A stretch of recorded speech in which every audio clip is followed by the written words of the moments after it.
They have to rent something. That's more cost, right? So what is that going to do? It's going to. I know, but I personally think that that cost gets offset by not paying drivers. That's just my opinion. But I also want to mention the insurance. Yeah. Remember Lemonade? Remember that the 50% discount when FSD's involved. So is that what they're doing? Yes, okay, Lemonade was offering 50% discount for robo-taxis because of FSD. I don't think it's fully implemented yet. Okay. But the point was to say that I think insurance is looking at this from a mathematical perspective, and they're saying there's less liability when it's... And that's what I was going to get at right there. What is the liability factor? If the insurance company is saying, hey, it's actually cheaper if you go from an AI standpoint and robotics autonomous vehicle than having the actual drivers in themselves, then I think it almost gets to a no-brainer. All right. Adara, please give us your take on Uber. Let's start with a quote here from U.S. President Donald Trump and say, thank you very much, Dara, to CEO of Uber, Dara. I'm sorry, I had to do that there, guys, because as we know, Trump did say that one time to Uber CEO Dara Khosrowshahi. Let's take a look here at UBER, though. I think one thing, like we're talking about freight, what's interesting, too, is overall revenue has not grown. Like, I mean, it's grown, sure, it's 20%, but it's flatlined over the last 2 quarters. So the fact that we're kind of seeing that 20% year-over-year revenue growth for all revenue at a standstill, it's a little bit, I don't want to say concerning because it's not necessarily concerning, but it is a little bit eyebrow raising. I'll put it that way. I would like to see Uber continue to expand its year-over-year revenue growth. That being said, all the other metrics I have up here, revenue, gross bookings, income per operations, trips per quarter, they are growing. And I think 1 quarter of stagnated revenue growth is not necessarily something to go home and cry about. But either way here, I think that Uber is going to drive us into a nice, clean 2026 with these results. So thank you for sharing these numbers with us, Dara, and I'll go back to you guys. I had to. Thank you very much. I want to say one more thing. I'm going to give a shout out to all the Uber drivers, though, too. I mentioned this the other day. I mean, I know a lot of people don't like them on their mopeds and on their e-bikes, but these guys are doing the jobs that no one else wants to do. It's freezing cold, it's -12, and they're delivering in snowstorms, wearing all their snow gear. So I don't think these individuals catch enough love, even though they catch a lot of heat and stuff. But shout out to them, going out there, picking up your groceries. Fantastic, driving the wrong way on the road, on the sidewalks, knocking people over. It's fine, Joey. I know you don't like that, but I'm going to give them credit, Shree, because they're out there in the fun. Yeah, I know, obviously. They're out there in the cold, man, delivering food, doing all these things that I feel that a lot of the youth in Toronto should be doing, but I think that they feel that they're too good for those positions. So there it is. So I give them the utmost respect. Dude, during that snowstorm, I watched a guy with his snowboarding glasses on his e-bike with his Uber delivering thing, and I just wanted to pull over and be like, hey, man, you want a coffee? But I couldn't walk or anything. So kind of you. Yeah, so I'm like, really and I just want to be like, hey, man, good job, and do you want like some coffee money or something along those lines? But yeah, man, those guys work hard. All right, you see that time right there, Joey? Yeah, it's 3 OT, man. We gotta get that back. Bank those hours. All right, guys. It's been real today, man. I love the energy. I think people were loving the energy as well. Make sure we had Sia, we had Adara, we had, what's his name, Luis Barbado come on, 1 o'clock, tell us exactly what to look for these small cap gapper shorts. So I hope you guys had a great time with us. We're going to be doing it. Same bat time, same bat channel. The big boys, they go that way. Hit the like for us, gentlemen and ladies and gents. Welcome, everybody. Ladies and gentlemen. I don't know how many people actually know the reference, same bat time, same bat channel, and have actually seen it. Is this one here? Do you know about Adam West? Do you know about Dick Grayson? That's why we have those up there. The Penguin was an awesome character, man. Eartha Kitt was Catwoman. Catwoman, yeah, Catwoman. I don't even know who played the Penguin. I don't remember. Whatever. I wasn't born. First of all, I wasn't born when that show was on. Neither one of us was born when. Adam West from Family Guy. Yeah. Yes, that's the guy. The mayor of Quahog. Same guy. 100%. Adara just said she has Adam West's signature. That's a good grab. Probably maybe like a Comic-Con or something like that. Comic-Con, yeah, maybe. Yeah, we're back, and I want to let you guys know that this next hour is brought to you by eSignal, a professional trading and charting platform that anybody can use. Super intuitive, reliable data, can be linked to over 50 brokers, so you can trade directly through it if you would like. It's entitlement-based, allowing you to add and subtract what you do or do not need, whether you want to back test, whether you want to forward test. We want to look at the imbalance locator. That's available to you as well. Tick replay is going to be there. eSignal, been used on this floor and by traders here for quite some time. And I was asked in the middle of the day, someone wanted me to go over TWLO, and I missed it and didn't get a chance. And you can find that on the weekly chart. This is a host of stock, another host of stocks that has lost some support here, unfortunately. And this is going to be a theme as we talk about things this afternoon. Like, you'll find me in something that, I don't know, the last time I probably mentioned EA was when the deal was first announced. Well, things changed, and this stock started moving. And usually when stocks are a cash buyout, they do this, which is absolutely nothing. In the earnings call, they said they pushed back the date, and then the market also tanked. So this turned into like a mean reversion trade, when usually it doesn't really move much. All of a sudden, you have things like this down 2%. It's that kind of a market today, where if it's not moving today, then I don't even understand how. Everything is moving. And by the way, just a noon loon, the penguin we're talking about is not Danny DeVito from the Mike. He looks very similar. He looks similar. Well, I'm talking about the Adam West. Yeah. Like, who's the dude Someone that played said the Meredith penguin? Burgess or something. I don't know. Anyways, That's probably right. I don't remember. I don't know. It doesn't matter. Burgess Meredith. Yeah. Burgess Meredith? Yeah, apparently. So shout out to anybody who knows that. Sounds familiar. Yeah, look, it's been, as you just mentioned here, it's been an interesting day, needless to say, here today. In the market, right? So we're just gonna have to watch out. This is Snowflake. You mentioned Twilio. That was another name that I've been in the past. But yeah, this name continues to get hit downside as well here. Snowflake, and I remember getting out of this name at, I was saying yesterday 220 or so, and thought not the greatest about doing that. And now all of a sudden it's just a little bit of a different situation. I can't cancel orders. Stuck orders? Right now, to be honest with you. So yeah. You're okay? Which market? All markets. Nasdaq New York's fine for me. Okay, well then I need to do something. I'll need to refresh this. So yeah, I'll pass it back to you, and I'm just going to see what's going on with these orders. It's Mick. It's Mick from Rocky. I had no idea. That's super cool. Mick from Rocky was the penguin. No, it has been an absolute bloodbath. The other day we were trying to, it's not like we were blaming things on Palantir, but we're blaming it on Palantir, that recent high we had. I think today the culprit is AMD. You'd be hard pressed to see too much that was bad in the report, but it was the reaction that we saw in the price action, and just the fact that it wasn't, like, given the valuation of the stock, and what we were explaining last night was, well, didn't it have to blow our socks off to justify where it had already been going into it? And we're right back. We actually tested 200, underneath 200. We're at 200 even right now on AMD, down 17%. Pause for dramatic effect. Oh, man. Down 17% on AMD. What the heck happened?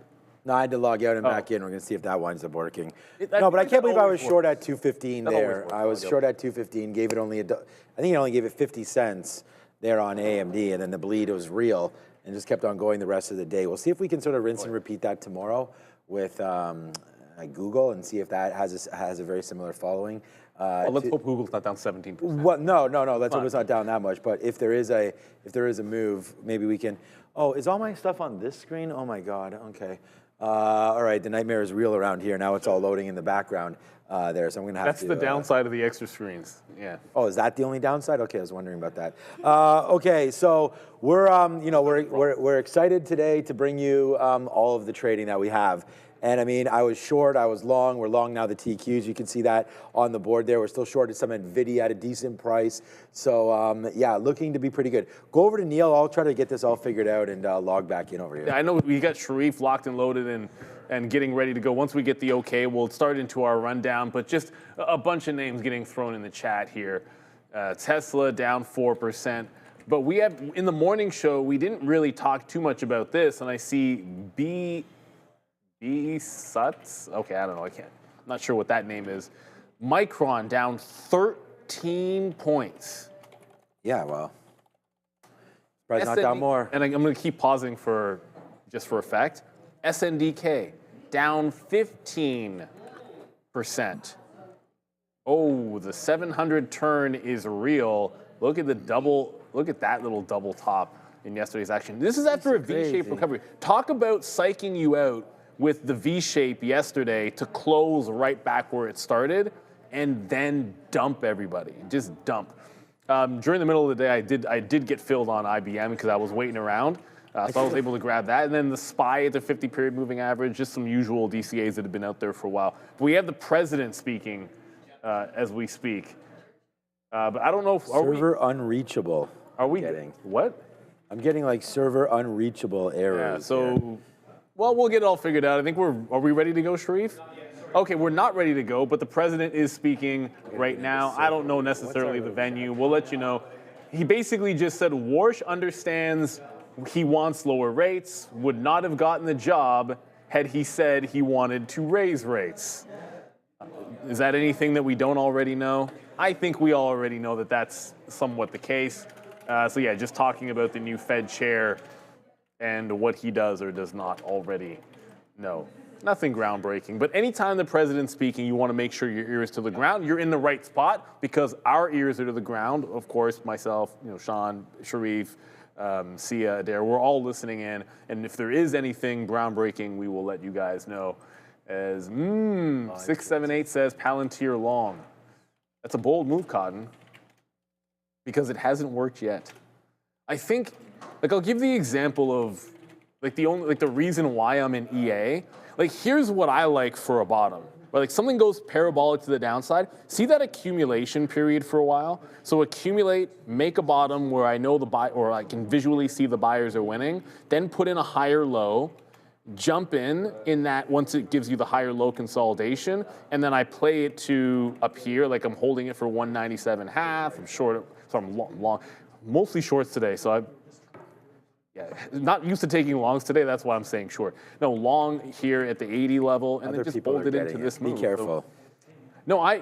Okay. So just so you know, when Sean says we're having issues potentially with the server, I have a trailing stop on this order. I have no intention on putting orders out to get Chinese in this chat. Maybe I'm in the wrong chat over here. You're in the right chat.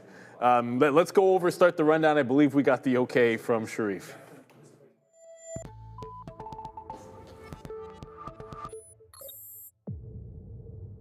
Welcome, guys, to the afternoon rundown, the show where you decide what we talk about every afternoon. C&I, we're here. We're locked and loaded. The big boys, they're here. They're locked and loaded, and they're ready to look at the tickers as decided by you. But the only way to get your tickers on the afternoon rundown, you got to get in the chat. You got to be in the chat. You got to vote as well, but make sure to throw in that $sign before you vote whatever ticker your heart so desires. Just before we look at the major averages, President Trump speaking, Neil already spoke about the Kevin Warsh comment. He said as follows: I think Warsh understands I want lower rates. He would not have gotten the job had he said he wanted to raise rates. This was in an NBC interview. He also made pronouncements on the Iran situation. It says Iran's supreme leader should be very worried now. That is what was being said. Let's look at all four major averages. And for the exception of one, we're negative on all of them. Down, the worst here is the NQ, down over 2%. The triple Qs, excuse me. The SPY faring a bit better, down a little bit less than 0.75%. The Dow actually up 0.17, likely as a result of Apple having a good day. And the IWM Russell 2000 ETF just a little bit off the lows, down a little bit less than 1 3/4. Let's start though with the first name as decided by you guys. AMD. Oh, this one has certainly seen better days, Sia. Down 17% after earnings yesterday. 100%. And it said it's expecting $9.8 billion in revenue, plus or minus 300 million. So we'll see. We'll see how it goes. Yeah, and that was the thing, guys. The fact that, even though the earnings expectations or the revenue expectations into next year were ahead of consensus estimates, some are making the case that, they weren't bullish enough. We also saw good gains in their gaming segment as well, which 100%. is picking up. Yeah, and it's showing struggle to penetrate the market. Nvidia is defending its position quite well, so analysts and investors are a bit shaky about that as well. All right, guys, I think we can both agree. AMD seen better days. Is it going to hold on to 200 though? Yes. No, I don't. Whether or not it holds on or not, I just can't believe I'm actually negative on this name today. When I had a short at 216 and then I had a short at 211, and I'm negative on it. So that's a little strange. Well, we're just not up that much on it. Well, we are in red, but it's nothing. Tried to go long there, lost it. Tried to go short there, got stopped out the first time. But yeah, just the bleed is real on this, man. I mean, we had talked about it yesterday on the after show. when earnings came out, and it was like literally, I'm going to select the same thing today when we ask us about Google. It's going to be fade the rip, and it's just like AMD yesterday, although it never ripped. They had decent earnings. Sharif just went over them there with Sia, and it's just been getting hit to the downside as money's coming out again of the whole space. I mean, the Nasdaq is down 2% there right now. So so many names getting hit. I'm also on Nvidia here. This has been oh man, the charting this has been a good trade. We're short on Nvidia. That was actually worked out really well. And this is going to be my #1 stock of the day with AMD reporting. So yeah, I chose pain with Nvidia. It was just a little bit easier. We got that bump up right there into VWAP, into the 50-period moving average, and just ran it all the way to the downside and was able to get out. This is why it's my #1 stock. Not because of these fills, I got to do better there. It's because we actually held for 173.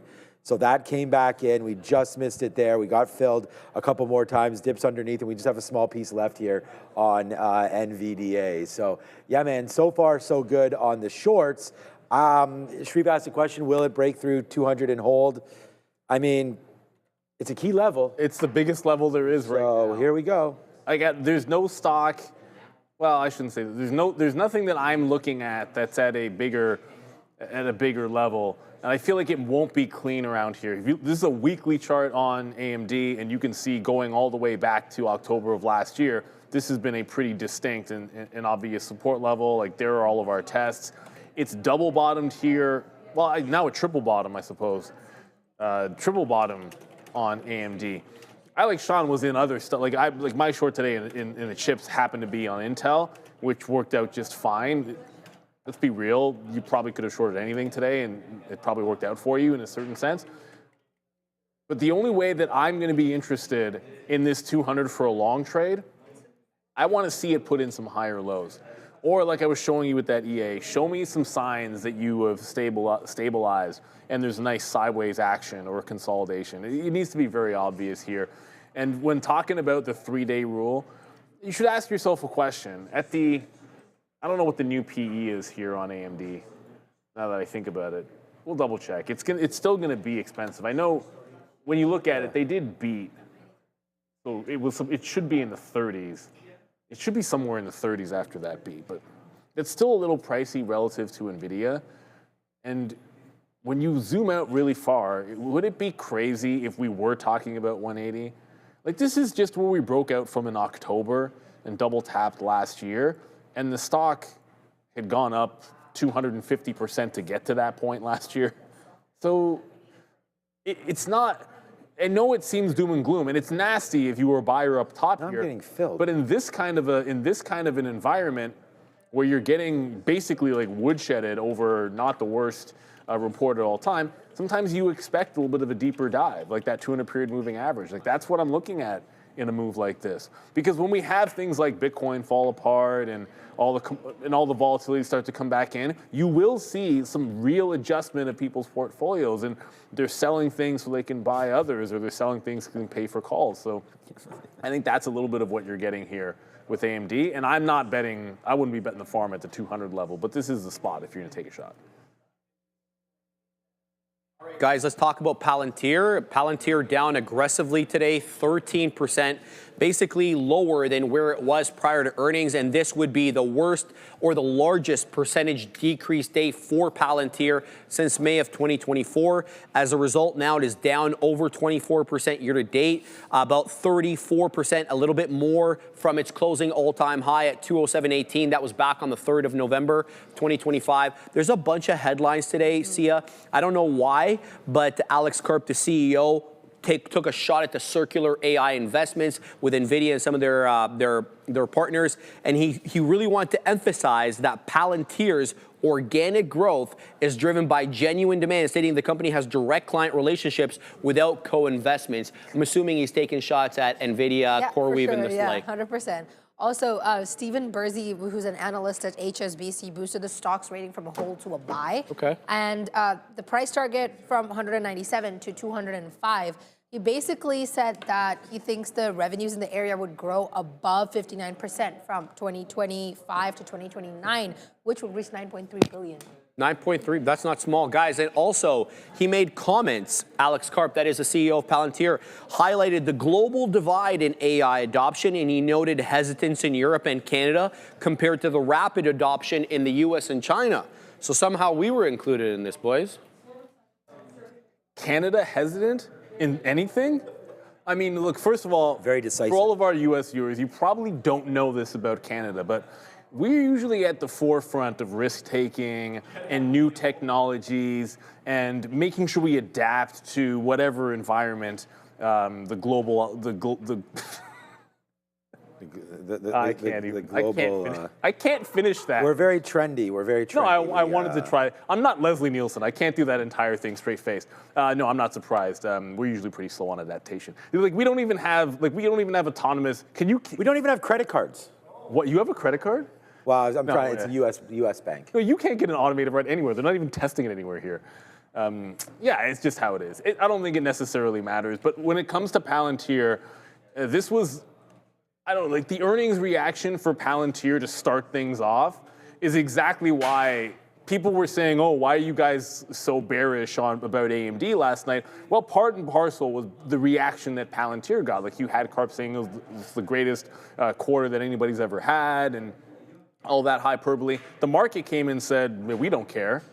You need to adjust because your PE is insanity, and that doesn't add up and it doesn't compute. So it's been sell more, and don't go away. And really, the bounce that it had in the afternoon was it was like a semi-trap, because I think it was easy to look at this and say, well, if it breaks back above 160, we're going to be absolutely laughing. No.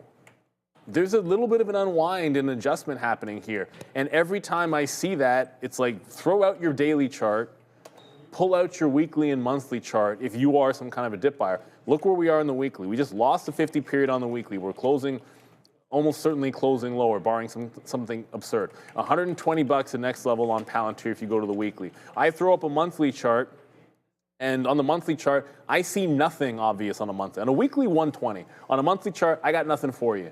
So you're in a wait-and-see mode here for Palantir, where it's going to be a price readjustment.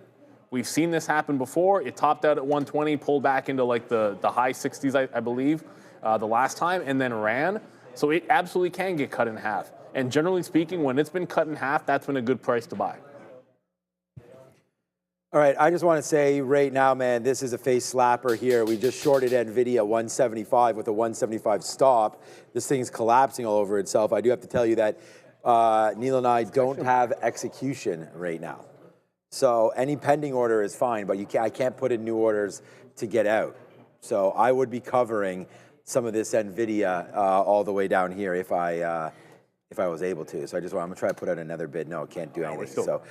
Still down on this side, but I would be covering this if if I were you guys. It just put right back into the 21 period. I mean, this is gonna suck. This is too bad, but right into there, 170. That's really too bad.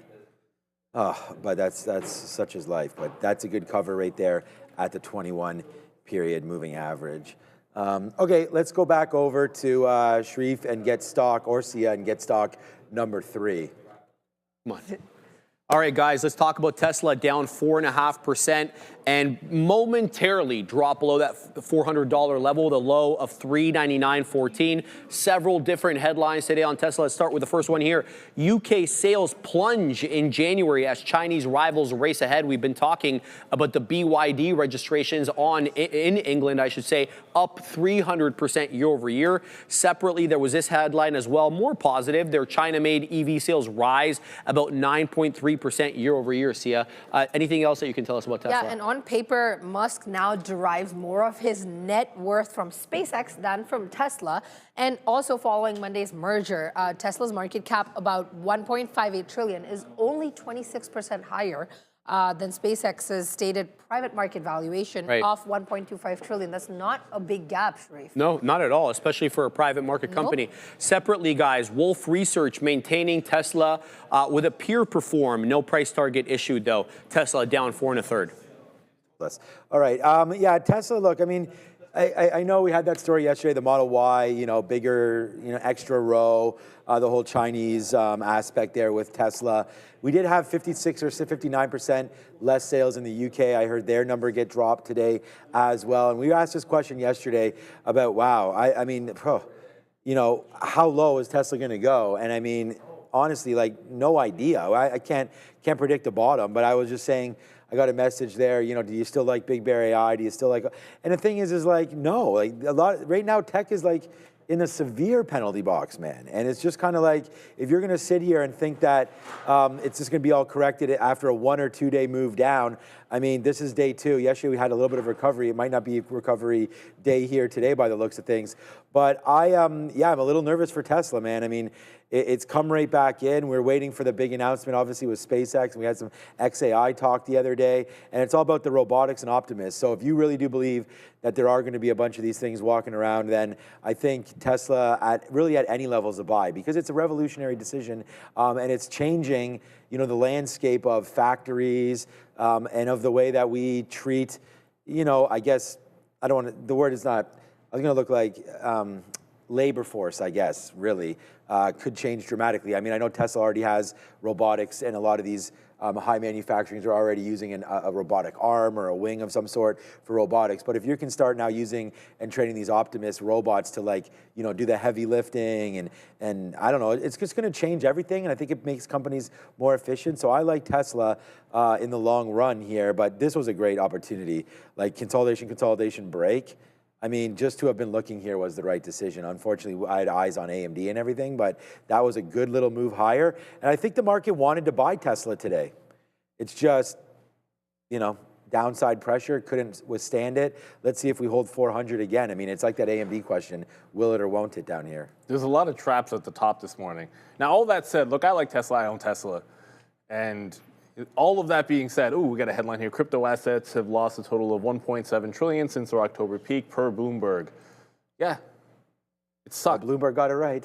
That is absolutely true. What's also true is Tesla, if you go back to that 220 beginning to middle of the first quarter last year, that 220 level, when we broke away for good, here's our 220, here's our higher low, here's our higher low breakout, here's our November dip, break back out to 500. Uh-oh, what did we just lose today? We were, until today, I would argue this 420 hold was the chance that this trend line could have held on the daily chart. But now that it's broken, that's it. The upward trend from our April low of last year is broken today. So for everyone's like, well, you buyer of this or that. Like, no, this is the day that the trend is breaking. Here, right now. So this is kind of like it's the risk-ish off moment. Like if you weren't a seller, if your plan was to trim some Tesla, you think it was too far upside, and you hadn't, then today would be the day that I would be taking some off, but I already have not enough. But if you hold it for a long period of time, that's what it is. And I don't know where the bottom is going to be. Maybe we only go to first support at 380 and the 200 period moving average. Maybe that's the case. Maybe we head down into this 350 area or 340, 350 area. All those things are pretty reasonable. All I know is we broke the trend line today, which means barring some kind of regain of the 420 level, this feels like a bearish stock to me, just based on the chart. So let's see what you guys want to talk about next. My guess is it's something that's not up today. Hi, Neil. It's, one of the only, I don't want to say only, but the exception certainly is to be green, and this one's up about 10%, certainly off the highs, tried to break through 35, 34.94 high day, trading at 32 1/3. They were late with their earnings report yesterday, but here's what they reported, 69 pennies EPS per share. That beats estimates by about 41% and is about a 17% year-over-year increase, but the year-over-year increase really came with that revenue number. So he had $12.68 billion, exceeding the analyst expectations by about 21.5% and booming 123% year over year. And funny you talk about analysts. Mizuho analyst Vijay Rakesh raised the price rating slightly, 33 from 31, and maintained a neutral rating. Needham trimmed its price target from 40 from 51, but has kept it a buy. And Tim Long of Barclays has lowered his price target from super micro to 38 from 43 while maintaining an equal weight. So there's a couple of analysts talking about the stock as well. All right, guys, it's not all sunshine and rainbows, though. In the report, Charles Liang complaining about compressing margins as a result of product mix, client mix, and of course, yes, RAM, which is surging in price. Surging. Yeah, the irony being today, and it is what it is. Like, I made one trade in SMCI, and it's not bad. Like, it's 1/5 of my best stock, but it's still, I'm down on it. It's not so much that it lost. It's that, like, when I took the shot that this was going to break trend, I know all morning long I was like, yeah, well, we missed the breakout trade on SMCI. Let's see if it breaks away from VWAP. And it was a big choppy mess at VWAP. So I played this little breakout. I actually didn't give it the customary amount of room. So good on me, because I didn't give it to the prior bar. I set a very tight stop on the trend line. So, and by the way, it's trying to retake and break this trend as well. So it is what it is. But SMCI is up 10%. And unlike, I mean, just about everything else that we're going to analyze today, hey, they beat top bottom. They had a strong guide. They've already been taken to the woodshed. They're above the 50 period on the moving average. There is a small short float. Well, I don't know how big it is. I haven't looked at it in a while. But there's usually a pretty decent short float here. If you look at it, it's a consolidation on the monthly, even possibly retaking that 50 period. There's a dead cat bounce move here. I would give it the customary waiting period, like a few days, to confirm that we hold these levels. But there's a nice little, maybe we break out 34, you get a 34 to 35 late this week or next week, and then you just give it to the local bottom here at 28, you risk 20%, and then you have some upside kind of play, just as like a trade for SMC. I don't know that I ever really would want to own this company. Yeah, there's something here. I wouldn't necessarily enter today, but I think there might be a swing trade opportunity on SMCI. One of the few things you can actually feel pretty good about if it, well, you know, whatever. If it was already in your portfolio, you probably don't feel good about it. But if you bought it today at some point, you might not at least be freaking out. How about that? See? That's positive. I can be positive. Yeah, I know a lot of people are saying Nvidia is running. Believe me, I know it's running. I mean, I literally just said, you know, if you were in this position with me, to please exit this position right there. And so that was about $1 ago. We are having execution issues. Yeah, by the way, it's not everyone at Real Trading right now. I messaged you, the Algo Group guys are absolutely fine. There's another office manager I know, they're fine. It's just, but there's. It looks like it's the majority. I mean, there's a bunch of people, but it's not literally everybody. So yeah. So anyways, like I can't we can't really. Who knows? Orders, I don't know what to tell everybody. But orders that are already out are filling. So yeah, orders already out are filling. Yeah. So. All right, we'll let's go back over and find out what the next stock we want to talk about is. It's Microsoft, guys. One of only two Mag 7 names that are actually green on the day. Apple being the other. Microsoft up here 1.5%, trying to work its way back into that 420 area. It's been selling off quite aggressively lately, and one of the reasons is U.S. software stocks are hit by that Anthropic wake-up call on AI disruption. You see a lot is being made about AI disrupting these traditional software as a service SaaS companies. Whether you're a CRM, you got to throw Microsoft into that mix as well. They also missed with their cloud revenue coming a little bit less. What can you tell us? Honestly, the update that we gave from earlier today covers about almost all of it, but also another update is one person that I forgot to mention is Alex Holick will also be taking on a new role as Chief Architect for Security, in addition to everyone else that's being promoted. So what CEO was talking about, of course, was on the midday show when we did the new segment, a lot of new hires in the sales department of Microsoft, guys, as we kind of reported to you about a month ago, that they had lowered some of their sales targets internally, possibly as a result of some pressure there on sales. In any event, today, Microsoft up 1.5. Yeah. Hear that word? Up. What? That's just. I didn't even realize that. On a day like today. Who knew? Yeah, who knows? Yeah, it's one of those sort of obvious, gonna end up being wrong. Well, we'll see. Maybe it's not the bottom. I'll end up being wrong about this gap here because I know yesterday what I was saying was, okay, we came back to where the program buy was on Microsoft. So it was this breakout here going back into April. So there's our parabolic day. There's our very steady Eddie run up, which was basically program buying. And my whole thing was, when we were asked about this in yesterday's trade, well, if you lose this bottom, why wouldn't we just fill in this gap and look for the longs in here closer to 400? well, if it's that good, maybe people are getting an early look at it. I do think this one's, if the whole software thing, and they're getting lumped in with some companies that don't have the moat that they do, it feels a little bit excessive. So I do think that Microsoft is one of these names that has very good staying power. I didn't really want to be buying it till the 400 level, but I think you could do worse than put 20% in now. This feels like an obvious DCA back if it gets into the 350s. And then does anybody really feel that badly about these guys over the next 5 to 10 years, even if it is very rocky right now? It's already 30% off the highs, maybe even a tick more than that. It just feels like a good value.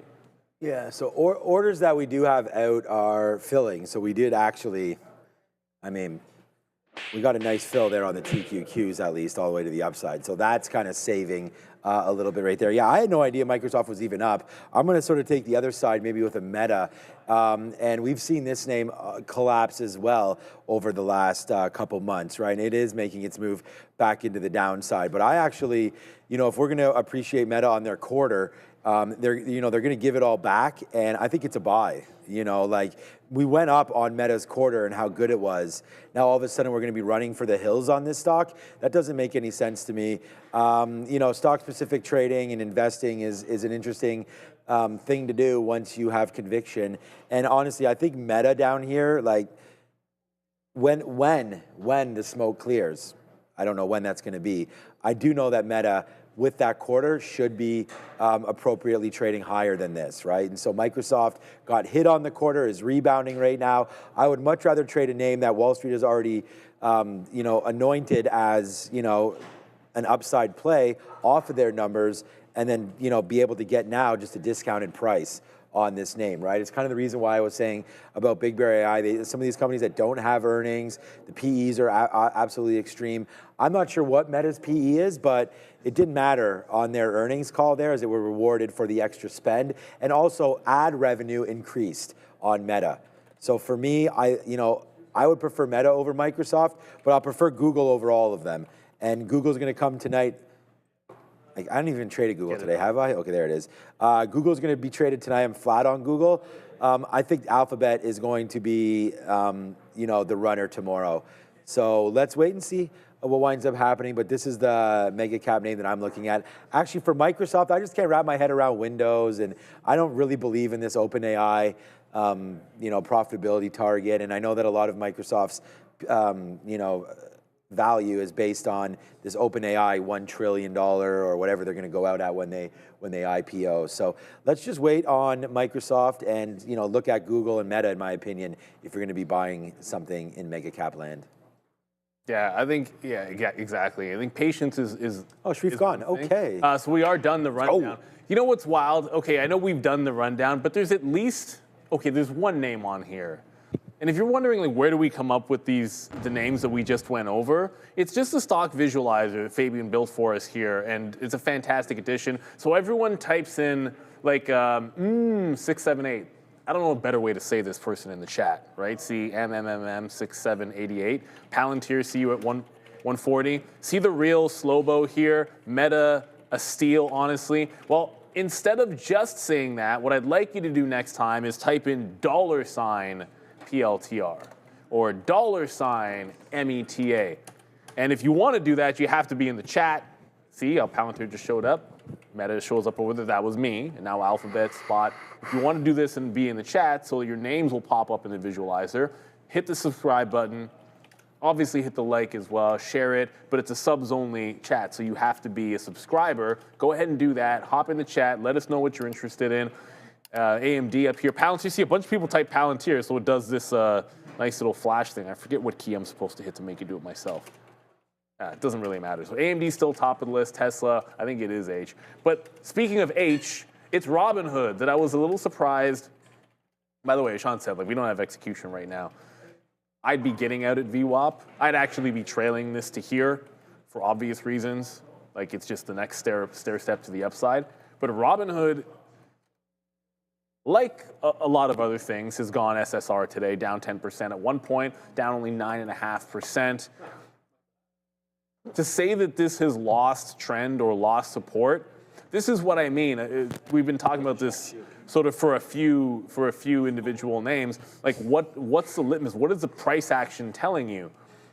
And when you lose the trend or support, when I was talking about Tesla, I'm not saying it's all doom and gloom for Tesla. I was just pointing out technically, you lose a support level like this is what can happen next. You're just like in a bleed zone on a lot of these stocks where you're filling in gaps till the next consolidation point potentially, because you're just repricing when the stock hasn't like a lot of these stocks, I shouldn't say none of them, a lot of these stocks have not really been priced based on traditional valuation metrics or anything like that. It's been a lot of momentum, and when that unwind starts to come in, it's tricky to find where the bottom is going to be. Like, where are people going to be comfortable buying this again? I don't know, 65, 66, like somewhere in here. I think that is perfectly reasonable.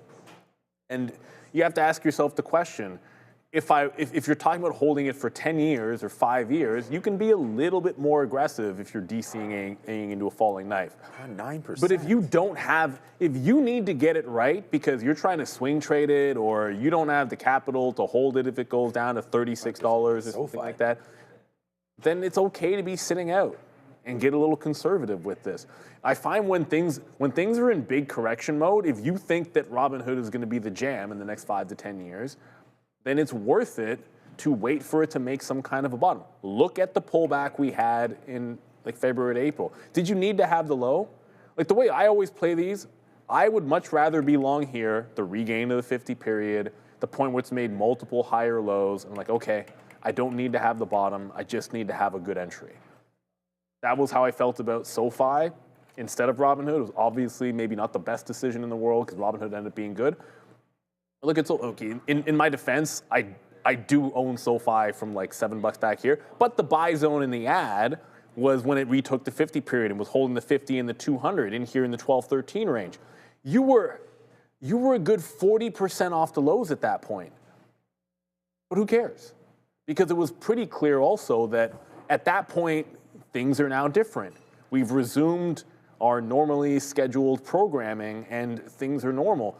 Not when the panic is starting. Like, that's not the spot where I want to try to jam in there. Feel free to jump in and ask some questions if you guys have any. I see comments from Josh saying Oracle's still going down. Where? Down or up? Yeah, let us know down or up, because I'm not making any assumptions on a day like today. Like, there's a bunch of things that are bouncing nicely off the lows, but not all of them. Like, the Nasdaq is making a nice bounce. Like, what I'm in is making a nice bounce. Oracle is bouncing nicely into VWAP, but not everything is making a bounce here. So not bad. Yeah, Oracle, it's the kind of day where it goes $2.50 off of the low, and you're looking at this thing down 5%, and it's barely even making a dent. But does that mean the bottom's in for Oracle? How does that one look on the daily chart?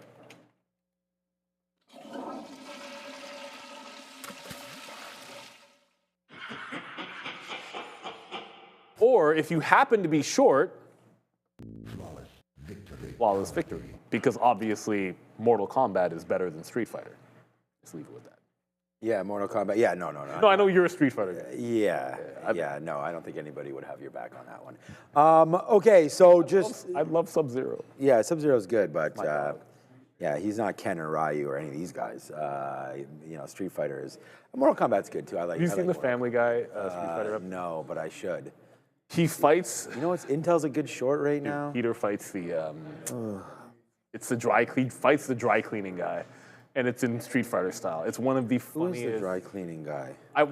Oh man, I'm not in the right mood here. It's Mr. Washy Washy is the guy's name. That's what he calls him. Okay. Which is obviously, it's Family Guy, so you know that's a little bit. Drunken master, someone just said. I'm looking here at Intel, and Intel's made a huge move back to the upside right here. This could be a decent short into $49. Give it to this 49.20 area or so. So I think this might be worth a little shot here. Please ignore the positions. I know I'm $2 in the money on Nvidia and $1.30 or whatever on the TQs, but I think for Nvidia I'm probably out. And this one, continues to go higher. I don't have any offers up here, so hopefully we're still in this position. We did have an offer that got filled there. We're unable to cancel our bids or offers right now, so we have to sort of not be able to put on any new trades, but we'll definitely be able to see what you guys want to talk about in the chat, and then adjust accordingly. Sharif asked us the question, will it hold 200? I said yes. And it so far is. And it's starting to get back to the upside. I actually think we could be right now. I mean, look at the ES. The ES is only down 0.4 right now. That's not horrible. It made its way all the way back to VWAP. We'll see if we can hit that right there and gather some sort of momentum through VWAP. Obviously, the Nasdaq at one point was down 2.5% when we came back from the gym there. Now it's way back up again, breaking through 25,000. I remember months and months ago, maybe it wasn't that long, but we were talking about 25,000 Nasdaq. We made a move to 28, now back into 25 again. So now we'll have to wait to see if there is sort of any recovery points here on the Nasdaq in the overall general market. Well, we're almost back to where I'm long on BBAI, right? And we talked about it being long at that 420 area. You have a nice little base here on the 5-minute. Well, you can just see it here on the 1-minute chart as well. But as I was saying before, like for me, it's tough to get into a name right now that does not have any earnings, and they don't have that earnings power. I really do like Big Bear AI, but again, whenever you have something that's AI in your name, we saw C3 AI, we've seen Palantir get hit. Palantir had what Alex Karp called, and again, he's just CEO, but they didn't miss on any metric, Palantir at all right? And they are getting like crushed on earnings. And that was just a couple days ago. We had a nice little move higher there. We got out yesterday at, well, some anyways, I'm still in this name, at 161. Now you're down to 140 here on Palantir. Can it be back in one day? Yes. You know, especially when it gaps overnight, it gets up to 150 or something, then you'll see 160 right quick. But, you know, this is not like a SaaS name to the extent that AI is going to come in and roll over all their customers and give people a better benefit to, you know, use instead of using the Foundry or the AIP that Palantir's built, right? But for right now, it's just getting absolutely crushed. I mean, a lot of these names that I believe are going to be good names moving forward, like a Broadcom. Like, you want to sell your Broadcom shares down here at $300? Like, really, from where we've come from on AVGO? Like, what has really changed here? This is a monster name, man, Broadcom. And now you're all the way back to sort of these levels in July. We said Nvidia and AMD obviously getting hit today as well, but down 4.5%. Just seems to be a little bit too much to me. And I know that this, I'm going to call up this the broader market here, just so we can have a look, because often we get sort of tunnel vision when we think about, you know, how this market's reacting, because I just looked at my RSP, big mistake, huge moves down today in the account, because, you know, we're loaded into this area. But we talked about it, man. We're diversified enough that we have JP Morgan, and we have a few different, we have a few other banks in here right now. The financials are doing quite well today. You can see there's Coinbase down 6%. So the only sort of, you know, blemish here would be Coinbase and Robinhood. And then we said Microsoft MS, Morgan Stanley and Goldman Sachs. These two names, of course, because private equity now not having the greatest time. A lot of private equity and a lot of these IPOs are, you know, some SaaS names. We have Stripe supposed to come through as well. There's big bad Tesla downside on robotics and on that kind of a scare when you're seeing other names. I still own Ford, right? They're up a little bit there today. The retail side of things, Walmart just became a member of the 1 Trillion Club 2 days ago. They're up now 0.7. Costco's up 1%. Where's my guy over here? Target up 2%. Oh, yeah, we like Target there. That's a good one. Yeah, that's staying on Target. But, of course, I have like 5% invested in Target that I do in, you know, Nvidia. Carvana's down 7 today? Carvana down. Still rolling. Yeah, I mean, I don't even know if Carvana, how much money they're making over there. You know, McDonald's, yesterday we had Kava. No, we had CMG, sorry, come through. Not a great report for them yesterday. And, you know, you're seeing McDonald's, we talked about where they were. Disney on day 2 or day 3, a little bit of a rebound play there as well. But not everything is complete bleed. I mean, we did talk about what the ES was doing versus the Nasdaq. The ES actually right now taking out the 200 period, VWAP right now, and going through and going higher. So this is a nice little level here for sure, giving us some confidence that we're back a little bit now as some of the other names starting to rally. It's not all just doom and gloom, you know, brought to you by Nvidia and brought to you by AMD, right? So I'm excited for tonight's report. Dow's probably up. The Dow is, look at the Dow on the day. It's just chilling at the highs. Can I cancel orders? And that's one of those, I used to do a thing where sometimes I would put like a monthly DCA into the markets, and then I would just move which one do I like more. So like if and I never used to include the Dow in that, but if I really don't like the look at the Nasdaq, I'll buy the S&P instead. If I don't like the S&P, then maybe you're buying the Dow a little bit as well. But obviously, there are kernels of the market which are fine. That being said, come test it. even like a Caterpillar, which has been so good, this took a nosedive and lost. From the highs, it lost about 7% today off the top, and it was strong in the morning. Like there were a bunch of things which, at least at one point early, it's like, oh, we're just regularly breaking out like we were every other day before, and then it was just risk off as people try to sell as much as they can. But we are seeing a pretty decent bounce, and like Sean said, like we're still having execution issues. Like you're right. This is the area that I missed on Intel this morning. I tried to short it off 50. It wouldn't make that last push. Once it gets above the $0.50, that's when I'd be starting on Intel. That's where you start to look. Like get that 75 going into 50. Never got there. Now we're going right back into it on strength. Intel's going to go green today. Make that make sense. Yeah, no, it's fine. I know Intel's been on a great ride, but probably not the thing that people were expecting. SMCI is back to the volume-weighted average price. That would be a great spot to either look for a continuation, or if you like the short, like maybe jump in off the volume-weighted average price for a little bit of a retracement style play, because the Qs just got to VWAP themselves. So like normally, when we do this kind of a wick on the market, I'm looking for a short entry somewhere. Like SMCI does set up, but again, we can't execute.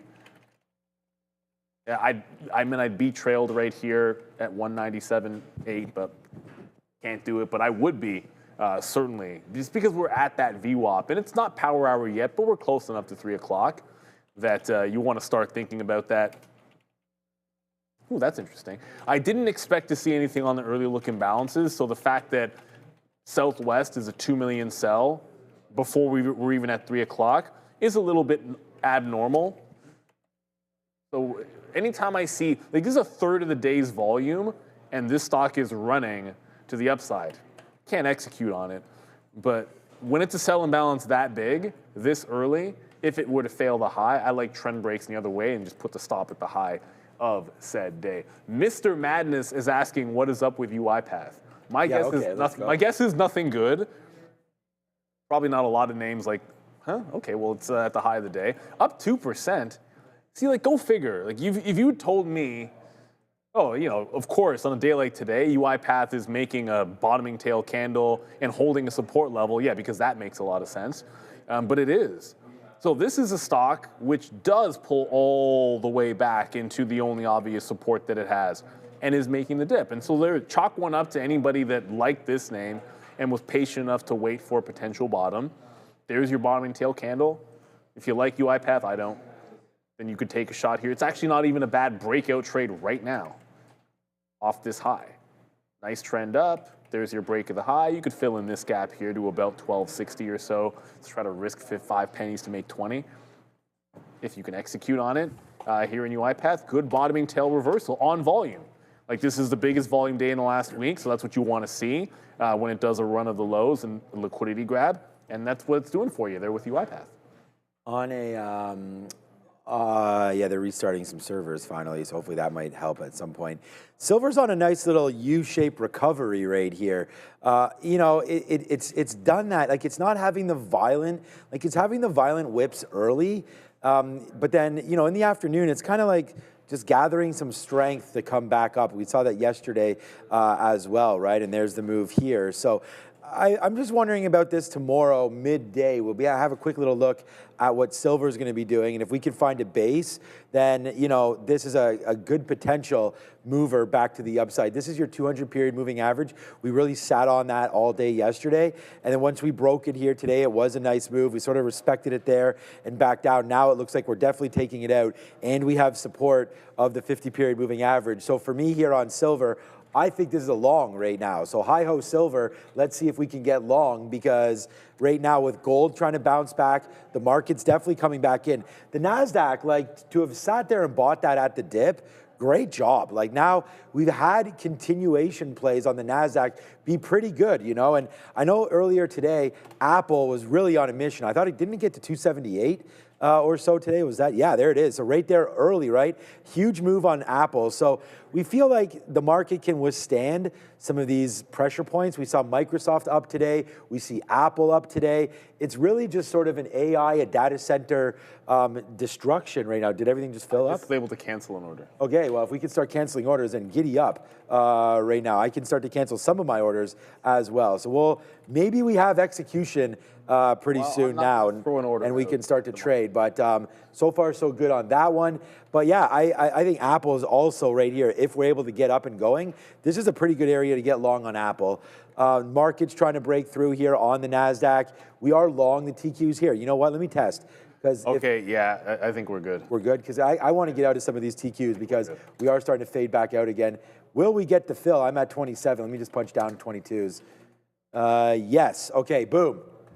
All right, we're back, man. Now we're back to making some money, hopefully, as now now we're able to start to fire out some orders. So, all right, good. Let's wait to see what winds up happening with some of this execution, but it looks like we are now back. So maybe out of some Nvidia at some point here. This is all the way to the upside on this short. We'll wait to see if it breaks 176. But I actually do like. Here, you know what? I'm just gonna get out. What am I, short Nvidia? So let's buy some here at 60 if we're able to get that fill, and then just get rid of this position and let's regroup, because I'm actually thinking of this Apple potential long break here at 276 now that we appear to be back. So all good on that front, but we were having some issues, and thank you for everybody's patience and everything while Neil and I sort of talk some gibberish about those plays, and now we can move forward with it. So thank you to Real Trading. We look like we are back right now. Yeah, so I'm still in this TQQ trade, and I actually think that if we're going to, thank you for the question, by the way, Scott Tomlinson there, can we take a peek at the futures? Yeah, we can go back to the future on this one. Yeah, so what are we exactly talking about here? Nice move back up to VWAP on the 1 minute chart. Yeah, I think this is pretty top heavy. Heading into earnings tonight, it's going to be the main one, I guess, is Google, right? What else do we have tonight, Adara? We have Google. Google, Snapchat, ARM, Qualcomm, Elf. So I don't hear you, but Google, Snapchat, ARM, Qualcomm. So Qualcomm, okay. So yeah, it looks like Google will probably be the one that everyone's going to be real attentive with. But I could see the market rallying into the close a little bit here. Let me just. We've seen a little bit of that. Get my orders all settled out here, and then get back to this. Okay, so I think we're along heading into the close, but I do want to look a little bit more. I still have some orders that aren't necessarily filling, so I'm gonna give that to our support staff here and then figure out what's going on. But yeah, there's a few questionable ones, but I think everything's starting to get back into normal. I was able to put orders out and cancel. I was able to put my trailing stop in on EA and got the fill, so I just trailed it to here. And I think we're at the point now, if only because we're here on the Nasdaq, right at the 50. Sorry, not at the 50. Right at the volume weighted average price. My first thought is, okay, something's setting up for fade, because buying right when we're at the point of resistance, I'd rather see us trying to push through and then look for a continuation play up there somewhere. Thank you guys for the kind words. It's D-Loaf. See, this is the thing. Ever since YouTube did this, where everyone in the chat is this where it's your page name instead of what your usual name is, I didn't know that that's D-Loaf. So good to know that that's you. Thank you for coming around. You have your levels, but for the love of the Bills, Elf reports tonight, we're kind of in a bear flag on the daily. You're long. Value the opinion for Elf. So yeah, let's have a look. I don't know if you talked about Elf today. No, I did not. I know I haven't looked at it. Never actually owned anything remotely in the space. Ooh, yes. I see what you say, kind of a bear flag. Because you could make the argument that the bear flag kind of broke up here and you're at the top end of this little breakout trying to fill in the gap. So there's at least some good consolidation. When I see this, it's okay, well, the chances of you just pushing right through this 75 to 80 area on the downside, I think is a little more limited because you had a bunch of support down there. But it's very slowly attempting to break this gap. It somewhat reminds me of like stocks that do this after big drops that struggle to break out. Like Disney did this for a while. Starbucks did this for a while. And then I remember when Starbucks finally broke through, it was an absolute trap for you. Oh, shoot, that's Blue Ocean. Let's try that again, and this time go to the Nasdaq. When you have every single market, sometimes you pull up the wrong one. I feel like, yeah, Starbucks did do something similar. 99% sure. Yes, it is true. Starbucks had the drop, it had the consolidation, it then tried to break out, got to resistance, and then this is a real wick. Wick the 100 level. Good recovery for Starbucks. Maybe the second time is going to be a charm for these guys. But I think that's what you're looking for. I don't think it's all pessimistic in that bear flag that you're talking about because you are making a higher low. I'm not a huge fan of the space, that's all. I've never really invested in it, but technically, you got some support down here, and you have a gap that you could work on at least. So I think your upside's pretty solid. Risk to reward is all I would say. On the rail, Chance, that's a super chat, which I should probably throw up. Chance favors the prepared mind. Whoops, I just threw up the wrong one. Well, we'll get to that one in a second. And to that point, on the rail, Chance favors a prepared mind. You're absolutely right. That's why you should go over ideas like before they happen.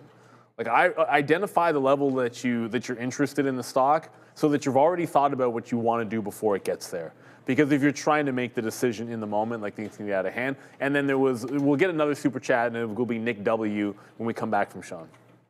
All right, guys, savvy Canadian traders looking to boost their exposure can now tap into the Nasdaq 100, the S&P 500 with Beta Pro 3 times daily levered ETFs, of course, featuring your built-in FX hedging. This aims to amplify short-term market moves while minimizing the impact of currency swings. Whether you're feeling bullish or hopefully today bearish, these ETFs are built for active day traders ready to take on the market. Please, everybody, read the full risk disclosure and the prospectus at betapro.ca before investing. Thank you to Global X for that, and go check them out, betapro.ca. All right, man, we have a new position.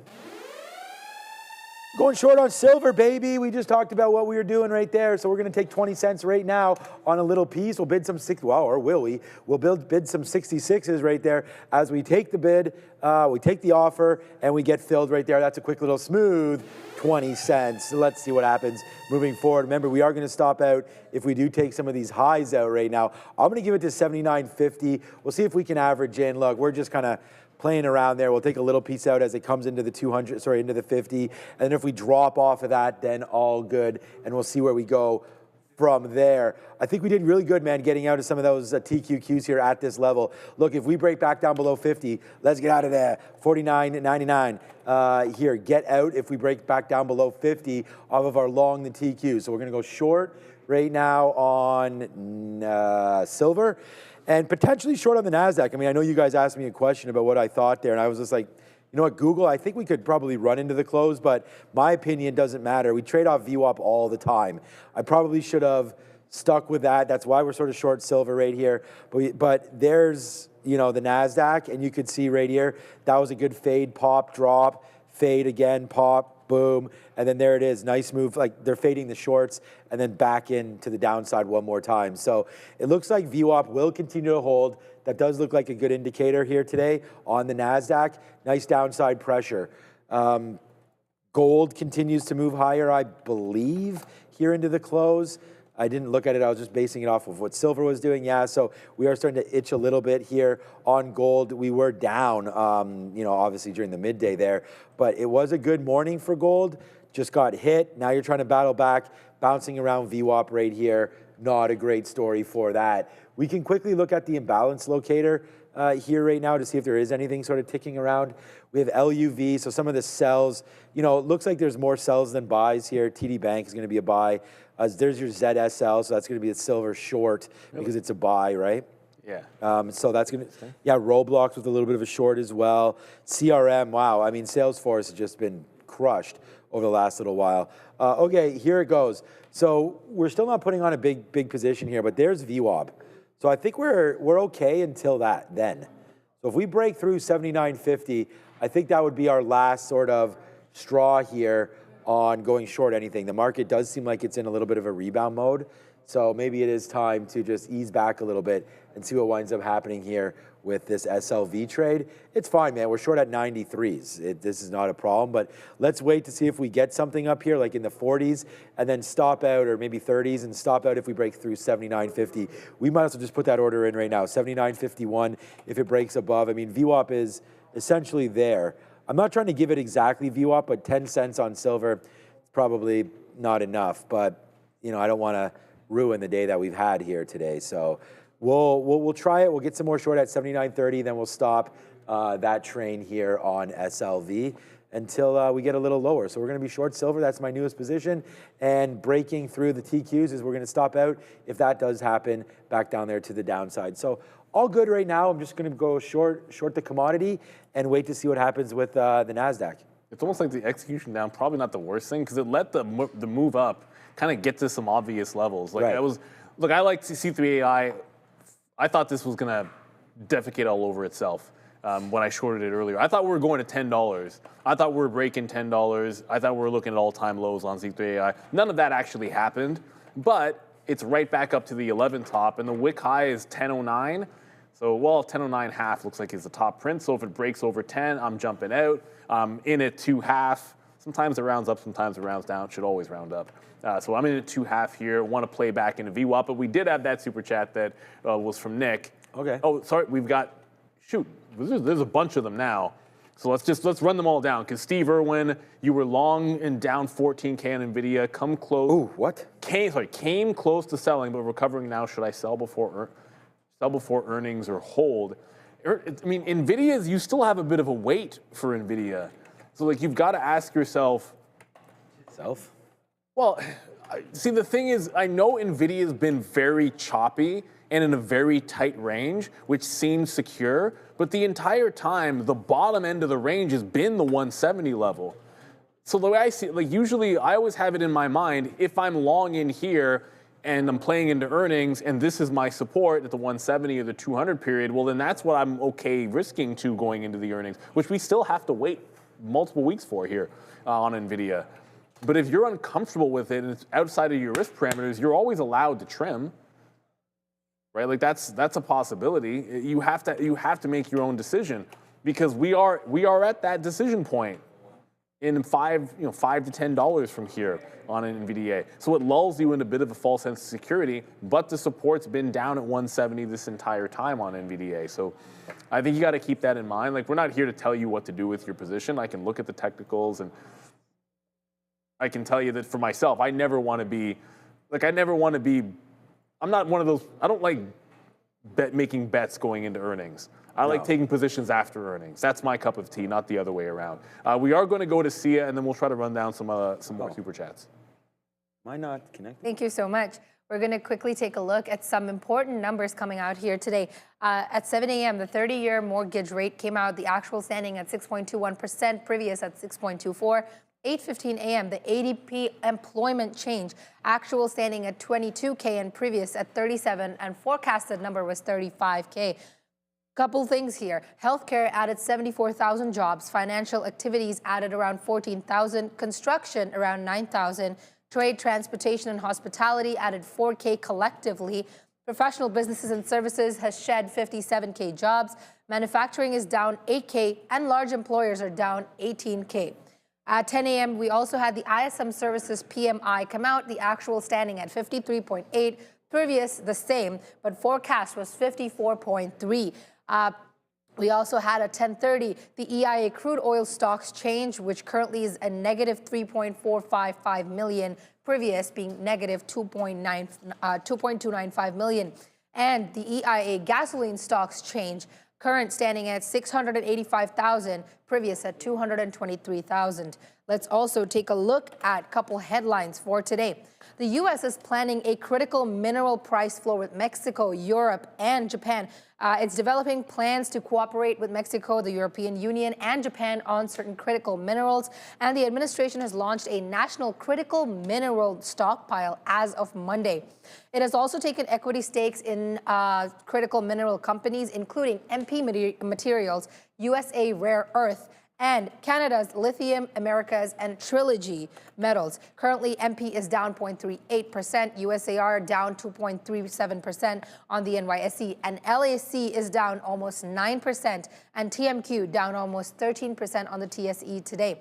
Also, CNBC got an early peek at Rivian's $45,000 SUV called the R2. The company has burned through, as we know it, billions of dollars to reach a certain profit level in the first 3 quarters of just year 2025 alone. But the R1 is the best-selling premium electric SUV in the United States, CEO RJ Scaringe said. And analysts are divided on whether Rivian can pull off this and match Tesla. But Needham analyst Chris Pierce also said that the consensus opinion holds that Rivian will sell about 15,000 units of the R2 in 2026, but he thinks that Rivian can definitely do more. And currently, the company is up 0.3%. That's all. Back to the guys. All right, thank you, Sia. There, yeah, Rivian's been going on a little bit of a trip. That is for sure. I mean, it's a nice downside. Yeah, it's a nice yeah, I mean, it's a car company, so it's going on a trip. Hopefully, you've charged your battery before you go on that trip with Rivian. But it's already taken down the 200-period moving average. I've already said this. I've already got my reservation in for the R2. So hopefully it'll come through. The wife will be happy. We'll see if we can get her into a Rivian. But if I had bought the stock up here, then we ain't buying no Rivian now, because this stock is from $23 all the way down to $14. This is probably a decent buy area, but as Sia just mentioned, they're just burning through cash. You know, and right now, this is not like they were losing, I don't know, Lucid was losing $30,000 or something per vehicle. I believe Rivian's number is a little bit less than that. But this is an interesting move because there is not too many affordable sort of SUVs in that space. I know Cadillac had one in the EV space there. And Rivian, I think, carries an actual name as far as quality is concerned as well. So there will be some families that maybe potentially anyways trade up into a Rivian, because the R1 is like 120 grand. So for many people, especially these days, at least I know around here in Canada, that's probably a little too expensive right now to step into a vehicle. Probably financing is a little more affordable with some of the financing rates that you see out there right now, but 120 it still seems to be a lot for a relatively new entrant, right? I mean, the R1 is probably 3 years old, so. But yeah, we're back. We're ready to rock and roll here. We're short silver. Just let's give ourselves a little bit of an update here. We'll just go like this. Yahoo! So it's coming back down to the downside right now. So here, oh yeah, there's silver. Okay, nice move right there on silver. All right, man, we'll take 30 cents. It's a nice little move to the downside right now as we continue to make that trade. So this is what it looks like. We just talked about it live with you guys.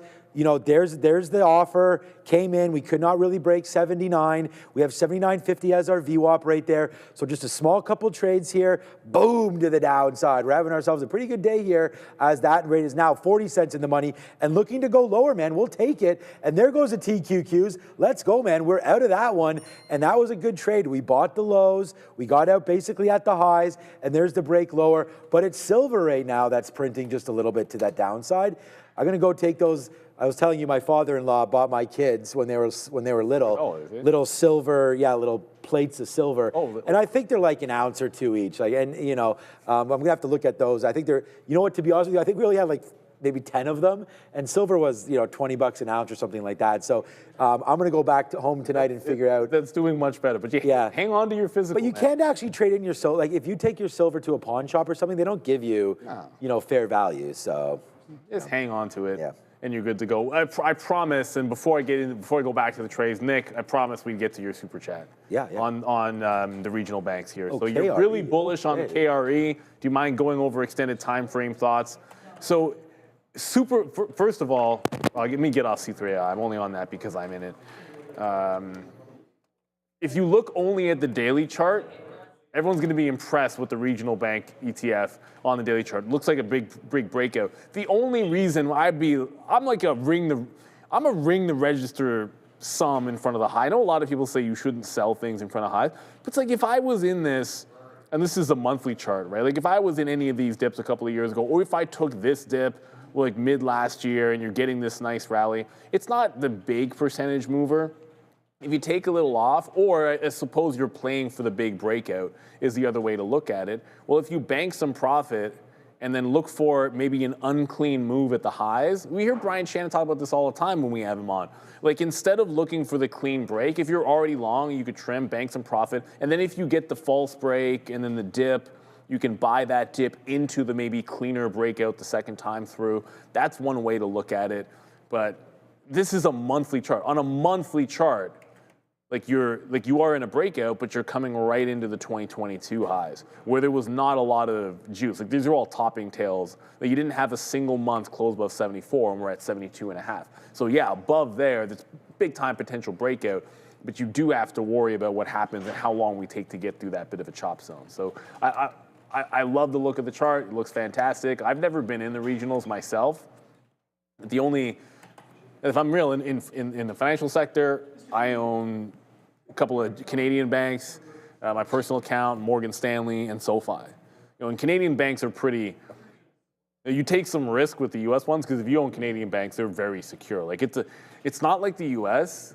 Canadian banks have basically a monopoly. Like, you only have the big five now, essentially, and there's no new entrants. So it is very much, it's like a license to print here. So they all do very, very well and steady dividends and that kind of thing. So different to the diversity that you guys have in the States, where you can have some riskier regional banks, and then you have this wath of names that you can be involved, BAC and Citigroup, and then on the other side you've got your Goldman Sachs and your Morgan Stanley. So it's very, very different.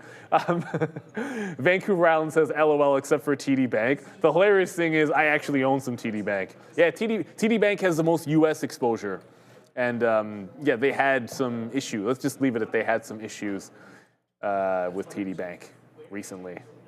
Not good, not good. So we'll just change the subject from TD Bank to what maybe was a missed opportunity, at least for myself, as I was also looking at this trend line. And you have to always pick and choose what you want to do. So I will be mad at myself because the two things I was looking at off the top while we were waiting for opportunities, one is C3AI, which I took at the 11, and then there's this SMCI, which is pulling back in. Oh, the other one was Intel. What's Intel doing? Actually, Intel's right back up to the top, but look at the topping tail on Intel. This could be the entry here on Intel. Instead of there, look at the topping tail from VWAP. There's the trend line break. Yeah, this might be better. Nice little entry here, potentially. Confirm this candle, short it, prior bar high, and then work into 330. Remember, Intel's the kind of name that has an imbalance like almost every single day. And if you just, like, it will be a move, let's just say. So it's the kind of name I would never want to. You want to get in before 330, like well before 330, or 350, I should say, not 330, when the imbalances come out. I mean, there's silver right now. Now silver is now 50 cents in the money, so it's continuing the move lower. We're out of half of this trade already. So, now I'm going to wait for 70. I just put in a 78.25 bid. And then if we can get into the 200 period moving average, I think that would be a decent way to exit our silver trade. So right now, man, the Nasdaq down 1.6%, the ES down 0.3%, the IWM, we can have a quick little look there. Yesterday it was funny because the IWM was up and the rest of the markets were down, but IWM today down as well. And we see the diamonds. Neil already talked about the Dow today. That was actually doing a little bit better than the rest of the names here. Oh, actually, the Dow is up, so doing a little bit better. Yeah, doing a lot better there as the DIA continues its upside play. PayPal, right? I mean, that was another name that just came with earnings a couple of days ago. That's been pretty bad, but it does bounce nicely off 40 clean. So this could be something for tomorrow here on PayPal. Maybe there is something down here near that $40 mark, so we can have a quick little look to see if that eventually holds. Unfortunately, SoFi is at 20 flat or so right now. Well, it was, the low of the day is into that marker there. The low is $20.07. So, I guess buying it yesterday at 22.50 or something. Not good. And today you're down another 5%. So as we've said, man, with crypto hitting it downside a little bit, you see strength in big banks like a JP Morgan today. So there is some strength out here in the financials, just not in some of these lesser names. And if you're talking about crypto and we're talking about a name like Webull, that is at its all-time low every single moment that it ticks lower. And today was 645. Every day the market's open, Webull makes a new. That's exactly it, man. I mean, it hasn't really caught a bid. It's pretty much like I don't know. I mean, I guess there's a little bit of a bid there, but oh boy. That's what this is what Weibo looks like at the end of the day. Just red. Yeah, it's just bad. And, you know, Coinbase, another one that's sort of extending a little bit lower right now. So we can have a quick little look at this, but there goes Coinbase down 6% today. This was a $380 name. All right, Coinbase. Now it's down to $160, but it was also a $40 name as well. Coinbase is one of those wild rides that if you are on it, buckle up, but this is what it looks like on the weekly chart. Let me just bring down eSignal just to show you how wild this name has been. So here's Coinbase down here, 40 bucks. You know, crypto didn't fall as much as it's falling today, and we were down here. So there was questions about Coinbase and their legitimacy, and you know, were they able to get the accounts once that started to happen?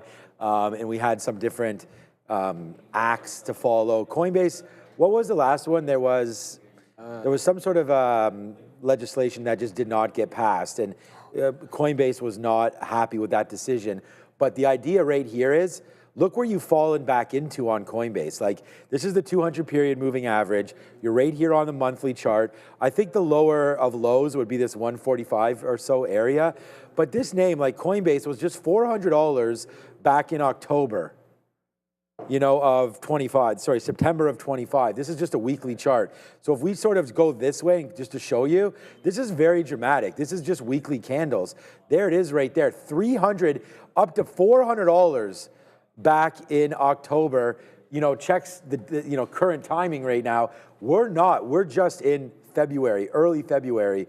So this has been really like cut in half and then some here for Coinbase. So just be careful if you're looking at Bitcoin. You might be able to find a little bit more money in trading something like a Coinbase and, you know, gather sort of information, figure out what Coinbase is all about. But the other play too is MSTR, right? We've talked about strategy, and these guys are holding, what is it, 780,000 Bitcoins or something like that.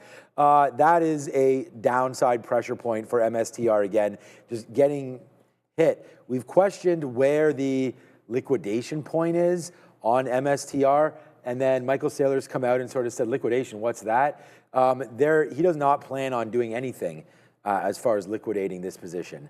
And they've talked about reverse engineering, you know, gaining more capitalization from the market if they have to, do a raise, do debt, something like that, to be able to hold out on a capitulated move to the downside. But as Neil said, you know, maybe get some cash on the sidelines or get loaded up in Coinbase or something like that, because you're not going to be able to trade an IBIT if the market cranks, because if it happens over the weekend or when there's no blue ocean, or maybe or a moon, maybe your account doesn't even have access potentially to overnight trading. So definitely make that you know, look and see if you're Robinhood, you know, Wealth Simple here in Canada, or whatever you guys are trading with.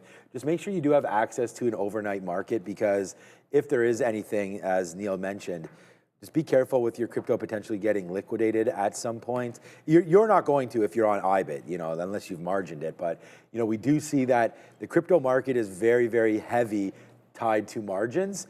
And if someone gets blown out here on like a quick 10% move to the downside, you know, some of these, I guess, tools or instruments that are traded on exchange can be 3, 4, 5 times levered, you know, and or even more than that, even 100x to some point. So you could see a pretty big washout right now. Like Ethereum down to 2,100.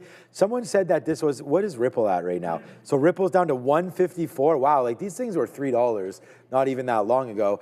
But here's ETHA. It was on a nice little bounce back, and then I think it's kind of stopped that move right now. ETHA is it's still down 6%. But look where we've... Yeah, but we're at 2,000. I know, that's what I'm saying. Look where we've come from. Like, you're chopped in half now. The high, more. The high is $37 on ETHA. And the high of Ethereum is almost $5,000 exactly. So, yeah, you are getting slapped up right there, right back into $16 again. Man, this is... it's not looking good, Neil, in the crypto space. But I have a question for you, Sia. Do you own any crypto? Let's go over to the desk. We'll get the update from Sia, and she'll answer that question. Does she own any crypto? Unfortunately, no, I don't own any crypto, Sean, but we are going to talk about this later. I actually do want to talk to you about crypto, but before that, we're going to dive into the Russell, down almost 0.7% right now, but here's a couple individual tickers I do want to discuss with everyone today. HRI, Herc Holdings, up almost 10% after it announced that it will release its fourth quarter earnings and for the full year 2025 financial results on the 17th of February at 8:30 a.m. ET via a phone call with all its investors. And we're going to move on to, sorry about that, Kratos Defense, KTOS, down almost 13% even after the company just received an aviation systems and related warfighter contract awards valued up to almost $65 million. And INTA, Intap, currently down 16.48%. Intap posted an adjusted earnings of 33 cents a share, topping the average analyst rate of 26 cents a share, but the sales rose to $140.2 million, surpassing the average Wall Street expectations of 138.2. And we're also going to take a quick look at the market here. Quite a lot of greens, quite a lot of reds, but as we know it, Nvidia down 2.69 after it's almost near the 20 billion investment with OpenAI. I wonder what's going on here. Alphabet is Google's down 1.81% even after the AI momentum rebuilds.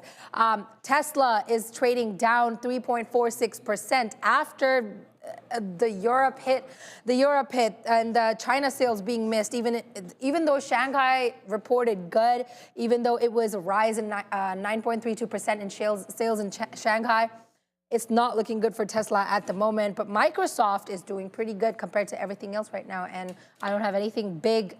You can see what the market is speaking to you. Back to the guys. Thank you, Sia. Meanwhile, I just wanted to quickly talk. We do have our after show happening tonight. We're going to have another banger of a show, man. Yesterday, it was AMD. We had Palantir. I was going to say, get ready for tons of earnings content, guys. I have a very full roster scheduled. I've already posted a lot of it. It should be another very exciting day. So if you already like the action of this show and you want more action, Exit TTV Research is your go-to destination. That is not a question. No ifs, ands, or buts. Yeah, no ifs, ands, or buts. And everyone's going to report on time today. Yep. Manifest that. Yeah, hopefully that does happen. It was about 4:45, almost as soon as we went off air.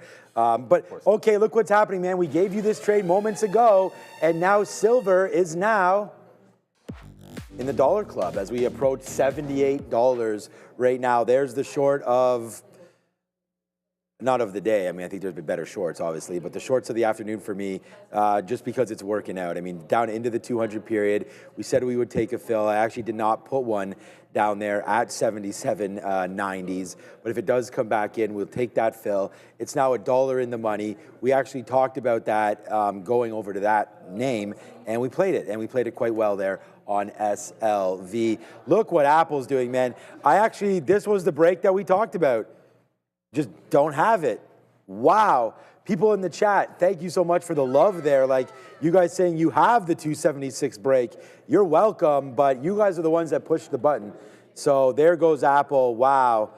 My account is getting lit up all over the place in the long term, but Apple is definitely helping sort of smooth out some of those losses here today as it's up nicely now, up 3%. Does it sort of cover up what Nvidia is doing or Meta or Microsoft? Probably not, but at the end of the day, it's a nice trade there. And unfortunately, some of these fills just came in as we were had our stuck orders. So that actually wound up putting me a little bit short there on Nvidia, and we had to cover into that area. But Nvidia is still my #1 stock there today. But these fills are kind of not really a thing. But yeah, there it goes, ripping up to the upside. It does fall back in, so I wish we didn't cover right there when the system came back up. But if you are ever having system issues or anything like that, the last thing you want to do is double think about, once it gets back up and I'm able to get out, I'm just going to get out and then regroup. This was what I was saying on the day of the IPO. Come on, Silver. I was like, why my stop should be triggering? So I'm like, don't throw another order out, Neil, because it should be filling you. It didn't. I found out why later, and it was a valid reason why. It was just something that I wasn't aware of, which I should have been, and it was my own fault. But it was a valid reason. And had I thrown an order out, an extra one, it would have been the right decision that day. But overall, it's not, because I've been on the other side of it, where it's, oh, I fire a bunch of things testing orders when you're having issues, and then everything comes back online. And oh, why do I have 5 times as many shares? Because you put the orders out. If you hit the enter key, know that, and that order goes live to market, that is your responsibility. So until I got most of it out here, actually, it pulled back in. Immediately, there was buy support off the 49 even level when we had the 35 short. So it goes that first third of the dollar. But once I saw it bouncing off 49, I double barreled out so that I would have a little bit for break even. Just felt like this was a little too parabolic, and holding for that breakdown, I want to see it hold when we start breaking down in there. I'll scalp some, but got to be able to jump out. C3AI is still working, just sliding slowly lower, but it's not, look, it's short at 02 half, and we're giving it 7 pennies. So it just got to the 1-to-1, which of course that's where I'm sitting on the bid, and we'll let it matriculate down. It is now 330, or effectively 330. So this is when I like to look at the early look imbalance. It's still southwest for the same number it was before. AT&T is not going to be a big deal. TD's dual listed, so remember, it'll show up in Canada, meaning an imbalance in New York is usually pretty unimportant because it's probably going to be a sell in Toronto if it's a buy here. That's how it works oftentimes. ZSL, of course, silver is currently a sell imbalance, which would be a buy imbalance. On ETFs, you tend not to care as much about an imbalance on an ETF as you would on a single stock. That's just from our experience. And ooh, this must be a SPAC that came out today. You know, remember I was saying this the last few weeks, that there's a website I go to like every single day just to see like new mergers and acquisitions, but they also list SPACs. There has been an uptick in the number of SPACs in the last quarter, just anecdotally. I see so many more of them every single week, and I feel like when SPACs reached their top in the previous cycle, that was not good for the market. And I feel like the same thing is happening here. There's just a ton of them. The reason I know it's a SPAC is there's 1010, and the auction, it opened up at $10. Anything that opens up after, no, if it opens after 9:30 and the price is between $10 and $10.30, then that was a SPAC IPO. And none of these things have any deals lined up. They just, take your money. All right, there it is, man. The slapper is right here, man. Let's hit the cash register. We are now $1.40 in the money on this silver trade. This is the one that we talked about an hour ago, off that VWAP, off of 79, and there it goes into the downside. And yeah, I mean, my stop is in, right? I mean, if this broke through, we were giving it to 79.50. So, short 79 gives us about 50 cents. It's now about $1.30. Well, it is $1.30 now in the money. And we still have a decent position on. So hopefully this will continue to get down to the downside. I don't think it's death to silver or anything like that. But yeah, nice move down. It's still up 1% today, SLV, but we are getting lighter and lighter on it. So, if we do break back above, maybe we get some out here at 78 again if we break back above that for that dollar. But so far, so good here on SLV. And actually, we can change our script now and just put it out. So if it does break above now 78, we'll get a piece out on silver. So let's just do that. We'll get out of half of our position if it breaks 78 flat. So we'll put that order in and now watch out to see if silver does make that move lower. We did have Roblox getting hit over the last couple of days, but trying to bounce off $60. They just came in here on it's a 200 period, not a VWAP. So we're still getting, just approaching that 200 period. It came on a little bit of a scan there, but I was hoping it was into VWAP because Roblox has had a very nice recovery there today and actually took out some of those highs and had fallen off of $65. So sometimes when you get to the high and then back to VWAP, that's a good buy area. So it's already 332, but that's not horrible down there at 63.80 for Roblox. So that's what we're doing. Make sure, guys. Roblox? Yeah, tonight, 65. Yeah, it's not so bad. I'm actually going to. That's been one of the. It's been bad for a while. I mean, why don't we get a poll up with the different names today, right? Like, because we got. We don't have a poll yet. So here, this is who's reporting tonight, right? So, how about we do something like, which name? I mean, we can even just let's use all of these except for ELF, maybe. Or maybe Qualcomm. I don't know which one. Qualcomm is just in the chip space. So we can go Alphabet, ARM, Snap, and ELF maybe. If we can say like, which one would you rather? I don't know, something like that. Which one would you rather buy off of, you know, right now. Forget about earnings. We don't know where earnings are going to come from. But which name do you favor more? Which one are you buying to hold to tomorrow? Yeah, not a bad, yeah, exactly. Not a bad look there. So, yeah, which name are you looking to buy into tomorrow? So we can have a check on that and see where we go. But, yeah, Alphabet, ARM, ELF, and Snapchat. Snapchat is at a very big low right now. I think we were talking about it breaking $6. Please say. Oh, gosh. All right, well, trade alert again. I mean, we've already broken $6 here before. Qualcomm, ARM, and Snapchat. Yeah. Alphabet, yeah, you're not going to use ELF. ELF only because it's a... Oh, which one? So which one am I not? I would say no Qualcomm. We No never Qualcomm. talk about Qualcomm. No one ever really seems to be too interested in Qualcomm. No one's picking Qualcomm over Google. I'm not trying to fight, you know, I'm not trying to say there's anything wrong with Qualcomm. What if anyone takes Snapchat? That's for sure. But okay, yeah, so I think we're going to go back to Adara. We'll get that poll up, vote, and let us know what you think. Over to the desk, either Adara or Sia, I believe. It's me, Sean. I saw that you had that TTV research up there. Thank you very much for that. And I do have an infographic to show you guys. This is a look at the expected moves for tonight and for tomorrow morning. And even of the two, by far, across the board, Snapchat with the largest expected move, 16.3% either direction.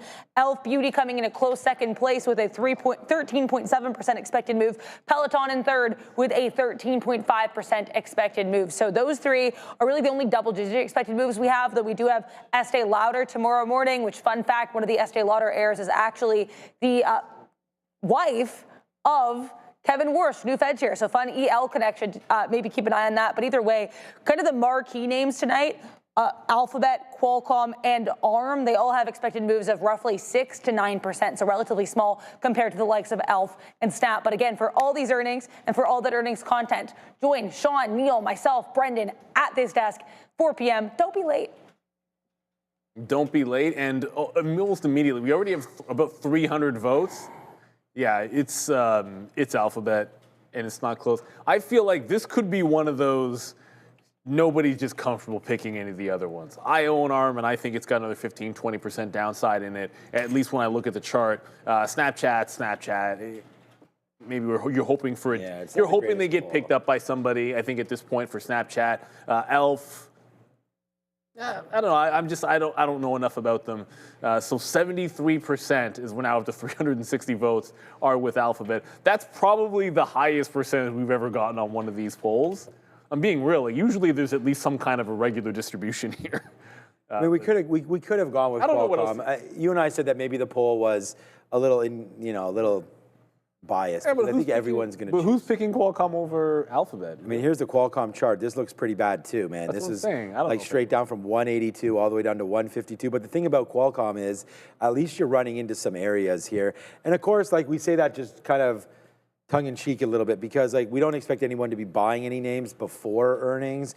I mean, obviously, if you're going to make a play, it's probably going to be with options or something like that. And for me, I really think that with Waymo, we've already heard, hopefully some good things about Waymo. We saw them all here, so let's go to Google. We saw Waymo in San Francisco. They had all those issues when they had the power outage. So we do know that these things are flying around the cities now. So maybe potentially some talk about Waymo and what that means for Google moving forward and what that looks like.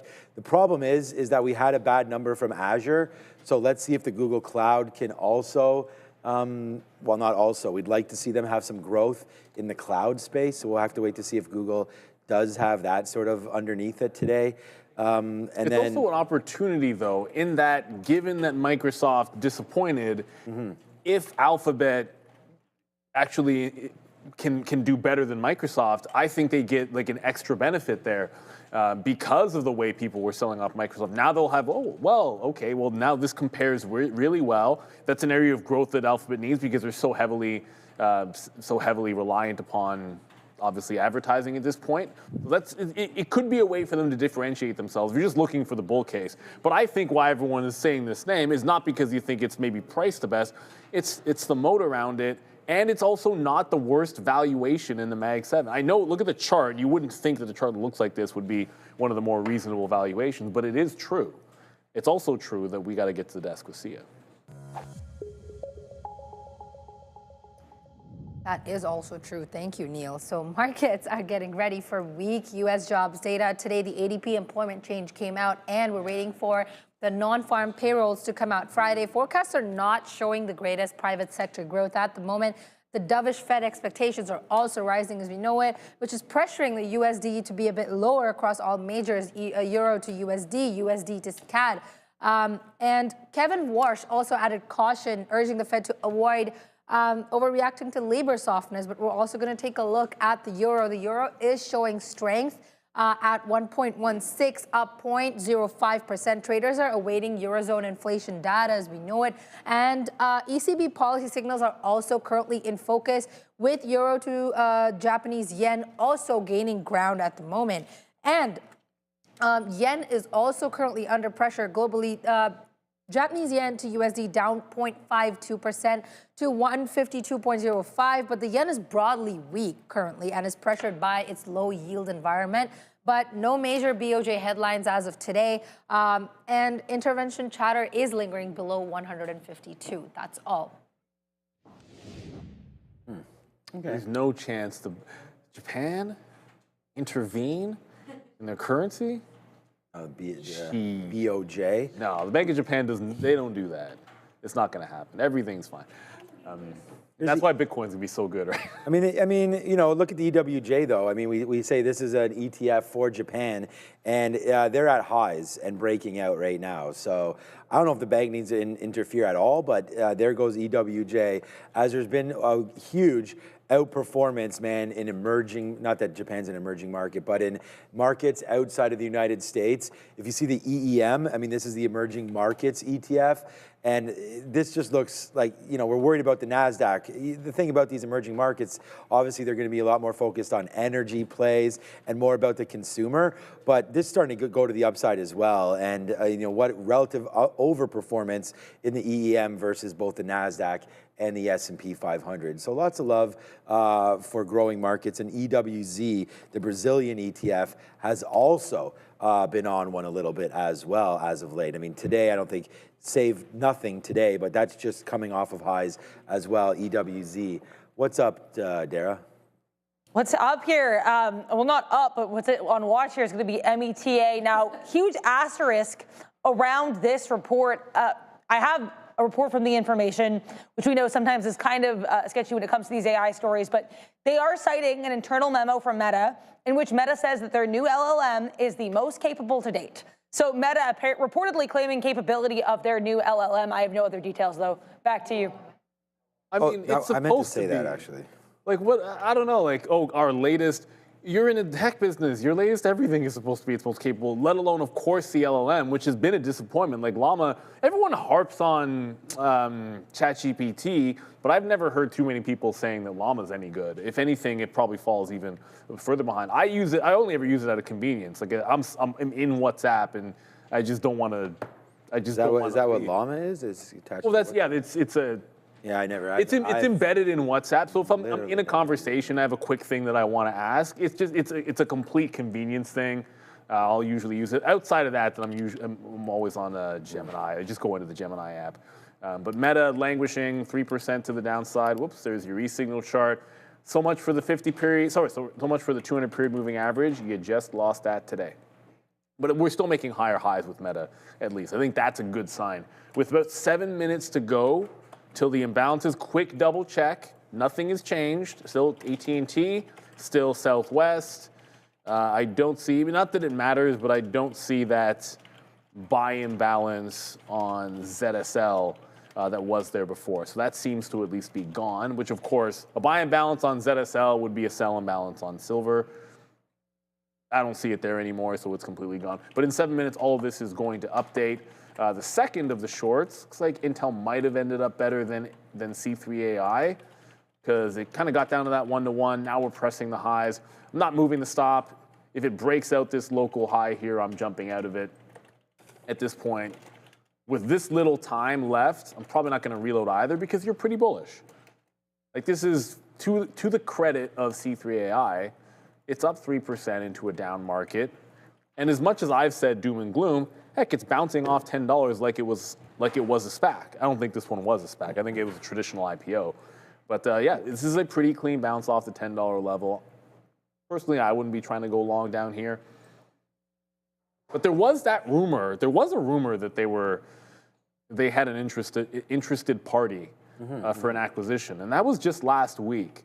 So there might be something there. Although if you're playing for deal speculation, like if there was a rumor that they might get bought like a week ago, the probably safer way to make that play as well, if something's going to get announced, just go to the options market, and that way you'll look for a deal, hopefully to get announced the next couple of months, and play it that way instead of having to own the shares. Might be a better opportunity. Again, I haven't looked to see how expensive that would be, but that's probably a more standard way to play for. I'm only in this because I'm hoping someone comes to buy them in the next quarter. Oh, you're in it? No. If I was, playing yeah. it for options would be a better way to probably express that trade. And not to say that's the only way, because I was in Viking a couple times, and it happened to bounce when I was in it. Like I said, it happened to bounce while I was in it, but nobody bought them out. No, I still think could happen. I mentioned to Joe, I thought Viking, could be another good bio candidate, but I know he tried that. I think they still are. I think they still are a viable bio candidate. Yeah. Somebody has to be interested. So I only have 5% of silver left. I thought we did a great job explaining that we were going to get out there on this break back through 78. So we actually, I didn't even realize, I'm in so light in this, I didn't even realize when it went back to the upside. So we pretty much got out of everything right there on that break. We'll take another little piece here as it comes back to 78.80. But I already changed my stop. Breaking of 79, we're out. That basically came 1 cent away from me or 2 cents away for me stopping out, but that is well, now on this move down, I'm just going to take another bid, and whatever at this point. We have literally 2% left. If it comes back, we'll take the fill. But that was, really, we got the 200 period, and look, we have 2 fills down here for $1.40, and then got out the rest. We only had a third, not even a third left down here. Got out once it broke 78, and now this is happening there. So all good right now. I was just saying, man, I don't know if it was the food or what, but I'm feeling some kind of ways right now. I almost feel like I'm feeling warm right here and everything, and I've been pounding back the waters and doing everything here. So we're still excited. It's 3:45. We do have, it's all good. It's all good over here. We still have imbalances to come in 4 minutes, so this would be something to look at again, but nothing on here for now, right? I mean, as soon as the Nasdaq hits, I think that's what we're all waiting for. We're all waiting for those big plays to happen on the Nasdaq. So good cover again at 70s there on silver. If it blows through 78, we gone and we're out of there. Joe didn't eat the chicken?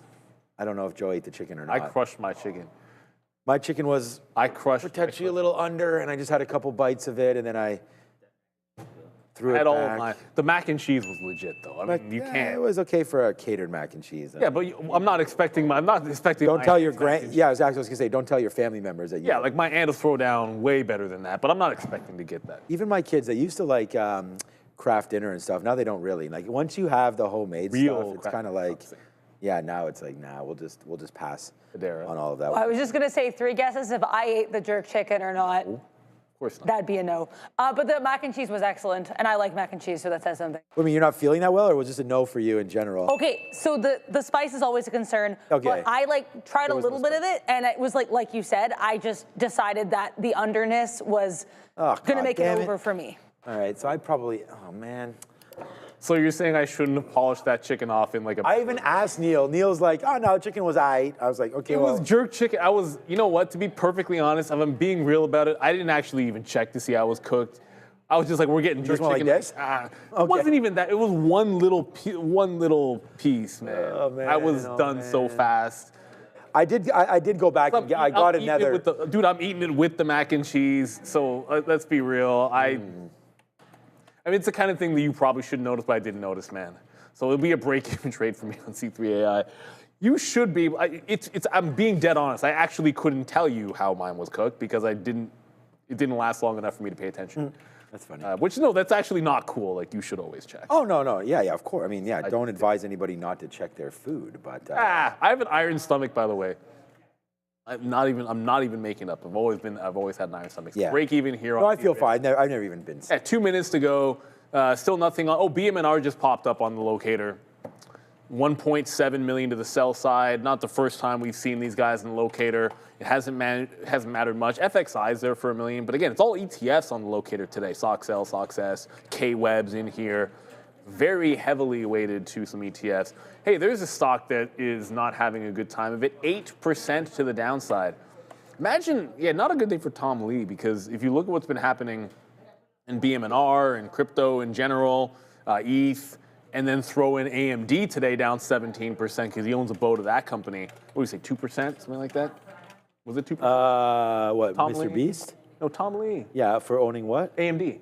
Was it? Oh, yeah, it was yesterday. It was $100 billion worth, Yeah. Brendan mentioned. I think it was $108 billion worth. Well, between Doesn't that, that seem like a lot? $108 billion? I don't know, just between that and BM&R, that's not looking very good. Yeah, not good, not I think good. a lot of things don't look good right now.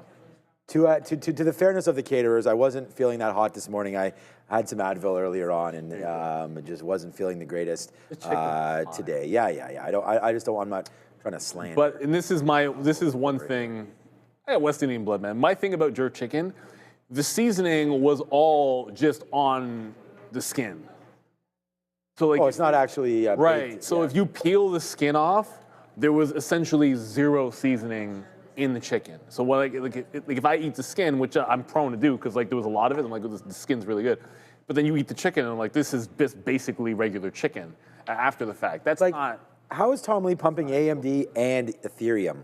Like, it's just like, this guy, I have 5 thumbs down for you, Tom Lee, and anybody that's investing over there. The imbalances are now out, so let's have a quick little look to see what's going on. It is now 350. AMD, whoops. Speak of Mr. Lee, there's a nice move to the downside as well right there, and I don't know what his current positions are, so we shouldn't say anything Well, we about know that. two of them. I know the man is extremely rich. No, so, but he owns ETH or BM&R, and he owns AMD. We know those two things at least. Yeah, I mean, the thing all about that kind of stuff is like, I don't know how much personal money's actually in there, you know, like it's kind of a joke at the end of the day. But all right, speak about Ethereum. There's a sell on ETHA. This is going to be the IBIT of the Ethereums and of the crypto space. And you could see just like downside right now doesn't seem to be affecting it. So Ethereum doing 65 million, or ETHA doing 65 million shares today. Tesla with a bit of a buy, so there's a little bit of a spike up for Tesla. And man, we got Tesla and Microsoft's sell. We had Tesla down to $400. Here's a Salmonella coming in. So there's Microsoft. Whoops. See, this is what can happen. It gaps down. So this is why, like Neil and I will always say, like it's very risky to be in anything too heavily at 350. Like this was just right here at 415. Now our chart's filled out, but 415 is where we were at 350. Now you're down to 413.50. So that's $1.50. And in our world, that's a lot. Like if you have, even if you have 100 shares or something, that's $150, like just for no reason there, and you can't even get out of it. So nice move down there for Microsoft with only a couple minutes left. Check back in on Goggles over here and see what's going on there. Not much heading into their report. 405, you know, we're going to have them all. So make sure you do join us. It'll be Brendo, Adara, myself, and Neil all through until 4:30-ish when we get that last report, and we'll see what winds up happening here. And make sure you're in the chat for the aftermarket show. Because I'll be real. There were plenty of people in the chat that were sort of saying, "Hey guys, SMCI is going to be before 5 o'clock." So I know a lot of you were saying that in the chat, and you know, no one ever claims to be perfect. The community, but I'll tell you right now, as good as we try to be every single day, the community is 1,000 times better. Why? Because we're all pooling thoughts, knowledge, experience, and eyeballs, earballs. You can't look at every single chart, you can't see every single move, but we can try to do as well as we can together. So make sure that you are in the chat. You don't have to do anything, just stick around. If you're not in it, like I always say, it's a subscribers only chat, so there it is. Hit the like and hit the subscribe button there. We gotta shoot these when I've actually got a haircut. I feel like everything we do in that realm, I never have a fresh haircut when we do that's this. a couple of years old, I think, never. even that one. Although apparently I don't have more gray. Yeah. No, you do. Hit that again. Fabian, Andre, I'm just curious. No, you have more hair. Yeah, but this amount of gray is exactly the same. Oh, yeah. Oh, exactly the same. Yeah. I've slowed every day it I'm down. getting more gray. I've slowed that one down apparently. My brother still has like basically none. It's hilarious. My older brother basically has none. It's hilarious. It's just. Yeah. He got it all, man. He's got that artist thing going on. He's just whatever. He's just chilling. No, but seriously, nothing crazy on the imbalances, and if anything, nothing's popping up, with the exception of two names here. ONDS, which I know is a popular small cap name, 1.2 million to sell. SMR, which I don't think we mentioned before, 1.2 million to buy for SMR. And I say that semi-shocked because buy an SMR, probably two things that you haven't been thinking about lately. The good news for SMR, not at the lows, but it is down 9%, and another name which has just recently lost support, almost back to where this thing started breaking out. The lows in April last year was down at this 13 level for SMR, and this is where it seems like we're headed. We just broke 16. Well, we're back above 16, but we just broke that support here today. The buy and balance doesn't seem to be doing too much for the stock.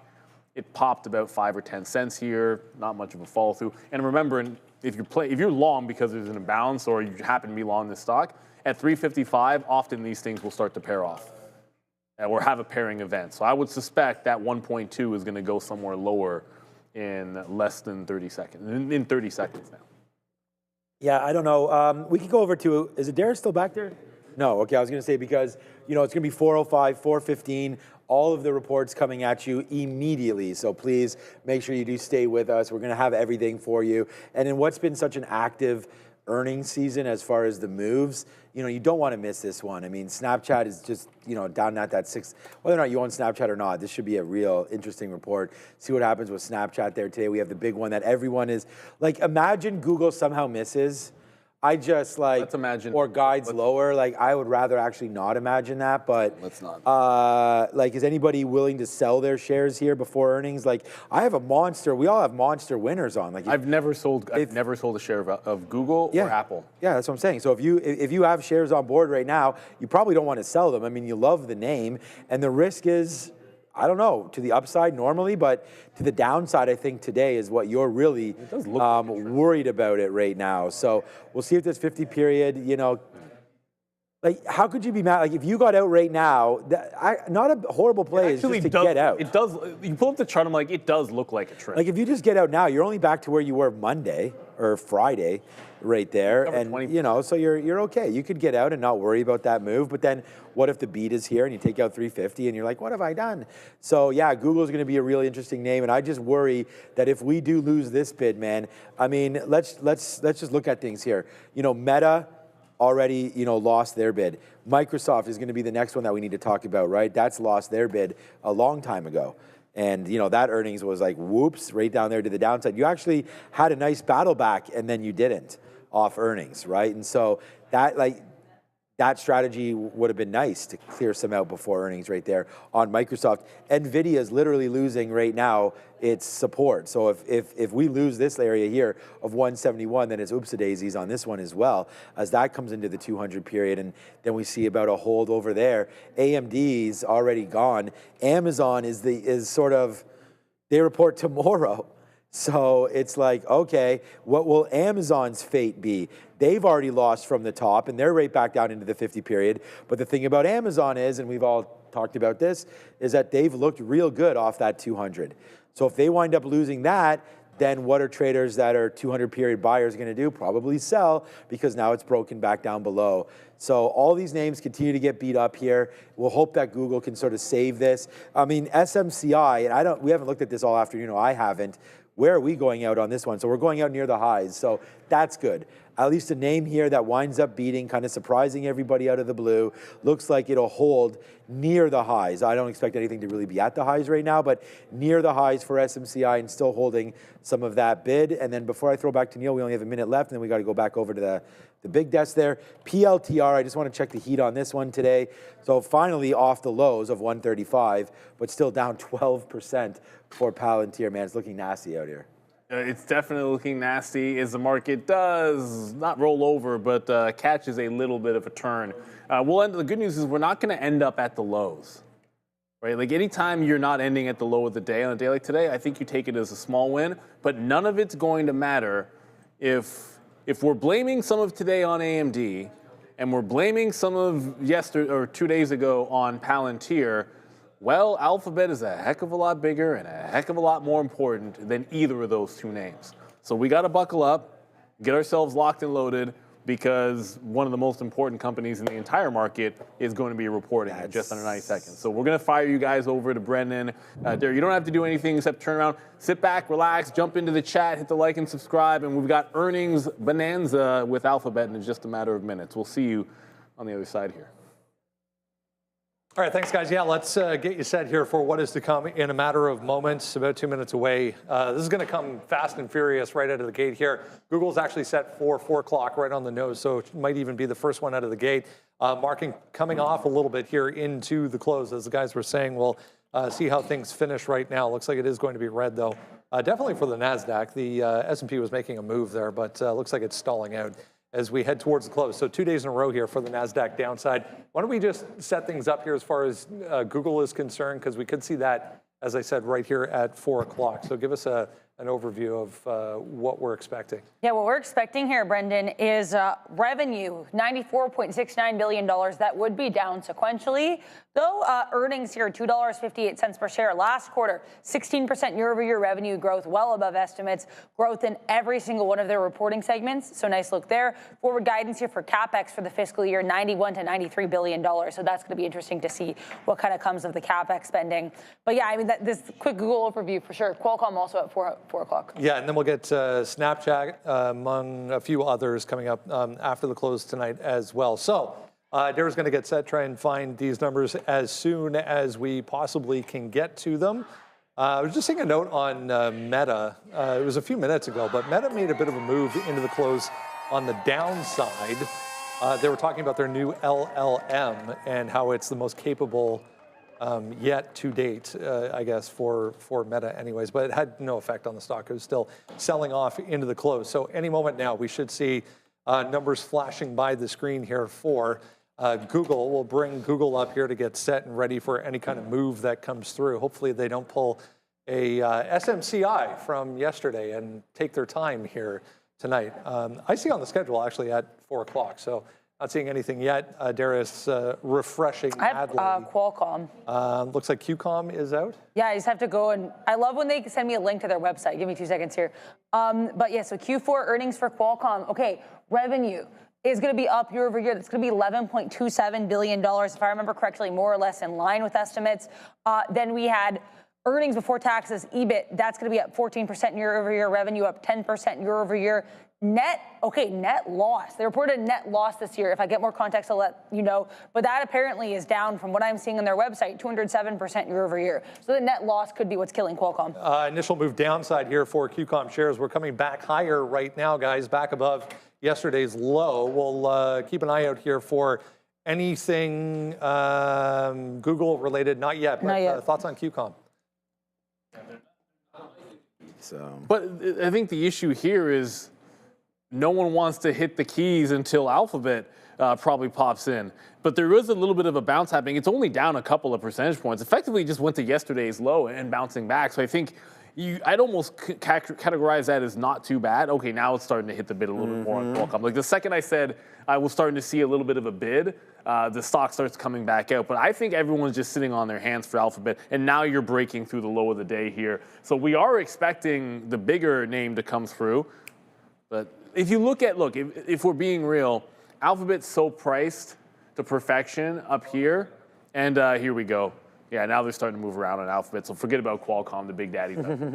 Yeah, there it is, man. 341, 342, 343. Here goes Alphabet. So hallelujah temporarily here. We'll get those numbers from Adara, but we close at 334. Now you're down to 330. So wow, we went to 343 there, Adara, and now we're cracking lower. What do you got? Okay, give her a couple seconds here. We'll wait to see what's going on now, but there goes Google just dancing around. I don't have the numbers in front of me yet, but they are dancing. They go up to 342, and now they're hitting the skid here a little bit. You can see the Nasdaq reacting a little bit to the downside right now. So here we go. Nasdaq downside. Okay. Go ahead, Adara. Go. Earnings, $2.82 per share. Now, this is, again, just circulating on X. I haven't seen their official report yet. But yeah, it looks like here, Q4 earnings, $2.82 per share. Q4 revenue, $113.38 billion. Sorry, that's going to be wrong. So I found that. Here's the correct revenue here. So this ex-TAC, it's going to be $97.2 $2 billion. It is still going to be above estimates, though down quarter over quarter, as we discussed. Q4 Google ad revenue, $82.28 billion, beating estimates of $80.89 billion. Google Cloud revenue also beating estimates. Capex here, apparently Q4 Capex was $91.45 billion versus estimates of 28, so that they tripled the Capex there, more than tripled. Guiding Capex for 2026 between $175 billion and $185 billion versus estimates of $119.5 billion. I have no words, Brendan. That's worth mentioning, I think, again. The initial was 95. Oh my God. We're at 175 to 185 billion on the full year 26 Capex, guys. So double on what was expected for what they're going to spend.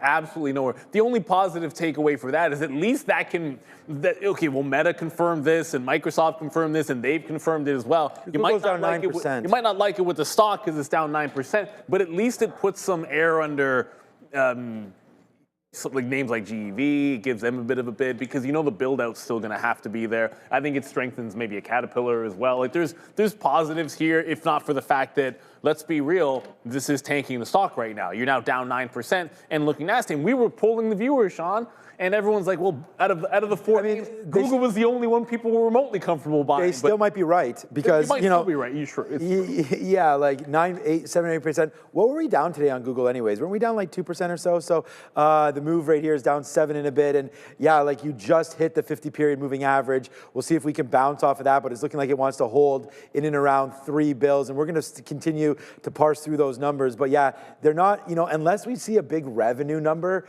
come from Google. We saw Meta increase their Capex as well, and there was nothing wrong with that report, and they liked it. So I'm not really sure. There has to be something else underneath the hood here for these guys. 2026 Capex forecast exceeds estimate right there. So it's a pretty good move here for Google. But downside, if you played the long, you're going to be wrong heading into this one. But I still think there's a bouncing moment here. Google getting shed this much will provide buying opportunities for some traders. It looks like it's getting it right now. It's 50%. I know it's a huge. I don't. But Meta's was off the charts as well, right? So no, you're right. You're absolutely right. Just looking for. But the revenues increased. Yeah, 113.8 versus 111.4. Okay, how much of this build out though has to do with the fact of if they do, well, I guess they have, now it's back to 320. What about this deal with Apple? Like Gemini is about to blow up because once this thing gets into all of the 2.5 billion user base, more people will be that Apple has, more people will be using Gemini, thus giving more strains to their platform, which is not necessarily a negative thing, So that's potentially what's rallying this name rate. I don't know. I'm making this up. It's catching a bit as we speak. That's my idea. By the way, so is Broadcom in here. I see a lot of people in the chat. I can see it blowing up right in front of me. They saw cloud growth. That Broadcom has just turned about $15 to the upside. You can see AVGO ripping. By the way, ARM is down double digits here. I haven't seen their numbers, but I think that stock has 15 to 20% from where it closed to get to the downside before you even think about it. But Broadcom catching a nice little bounce here. And like I said, there's a silver lining to the Capex spend. Yeah. And these guys benefit from that too. So I think along those lines, you can look for what should be strong, and if you're getting the reaction you expect, that's what we like to see. It's going to go green. Like we're now seeing here, it's going to be strong search and cloud growth. This is what they're reporting. So far so good here. We'll go over to the chart. Just touched 330 there, actually, guys. We just went up to 332 on light volume there, but there it is. Now it's 332. So now you're green almost again here on Google. Remember, we went out at about 333. So we're going to watch out for Google. What a dip by opportunity that was down there at 312. Will it hold? Let's go find out. Anything else on the desk? Everything was green, guys. EPS, revenue, cloud revenue specifically, as you said, everything was green. Beat right across the board. 17.6 billion versus 16.2 billion cloud revenue specifically. EPS, it was a beat, but not huge. 282 versus 264. As Neil, you were saying, ARM off a cliff here. I'm still waiting to see anything as far as numbers coming through here for ARM. But ARM, ugly. Nvidia battling back, Nvidia 177. We did see people in the chat. Thank you, everybody in the chat. We can see it's right in front of us right there. But there it is, nice move there. And I've said already, eyes, lip, face. Let's see what happens with ELF. You know, we do know that there's a relatively, it seems like anyways, we saw a strong consumer. We saw Lululemon, we've seen Target, we've seen Walmart hit that trillion club as well. And there goes ELF to the upside, Adara. ARM adjusted earnings for Q3 2026 is 43 cents per share, narrowly beating estimates of 41 cents. Sales $1.242 billion, narrowly beating estimates of $1.223 billion. So that is a double beat here for ARM for fiscal 2026 Q3. Now they're guiding Q4 2026 adjusted EPS between 54 and 62 cents. Midpoint in line with estimates of 57 cents per share. Sales, they're guiding between 1.42 billion and 1.52 billion. Midpoint slightly exceeding estimates of 1.444 billion. So guidance kind of mid, barely beating. ARM, meh for this whole report. Yeah. There were 100 PE going into this, and the 4P was 46. So if we were talking about AMD as expensive, remember ARM trades more expensive than AMD did at this point yesterday. That's why I was sort of saying you got 15 to 20% on them the way that we saw with AMD. Unless they absolutely blow it out of the water. Wow. Well, you're beating, but they didn't blow it out of the water. So this is in the bucket of the AMD move for me, but I do love what we're seeing with the buyback there. Well, the bounce back, I should say, in Alphabet. Yeah. And the fact that it's extending in all the right places to names like Broadcom and a little bit of a bouncer in Nvidia, I think is a very good takeaway from, at least so far, for tonight's earnings. Some comments, guys, from CEO Sundar Pichai from Google. It was a tremendous quarter. Hold on, I just lost it. It was a tremendous quarter for Alphabet. Annual revenue exceeding $400 billion for the first time. The launch of Gemini 3 was a major milestone. We have great momentum going into the rest of the year. Our first party models. I'm going to keep reading through this. See if he talks at all about the Capex. The big number there, to me, I'm reading the same thing that you're reading. Gemini users. Wow, Google's crushing now. It's at 340. 750 million monthly active users. Huge number right there. So I think OpenAI definitely nervous. I mean, now maybe you're making some sense of why XAI is trying to merge out there, right, with SpaceX, get that money going, because right now it seems like Gemini with that 750 million, and that is without even this extension into the Apple universe. But there it goes, man. Yeah, good one from Sundar Pichai there. Yeah. We're seeing our AI investments drive revenue and growth across the board. So that's that piece that Microsoft was missing, right? This is a revenue growth story here for Google, and there it goes, 337. Man, I was like, almost forget about salmonella. Like I was like, this is going to make me sick alone here. This 311 print, but there goes Google up 10% from its lows right here. He right at the bottom of that, he does actually comment on the Capex, yep. But I mean nothing detailed. Do you have Snapchat?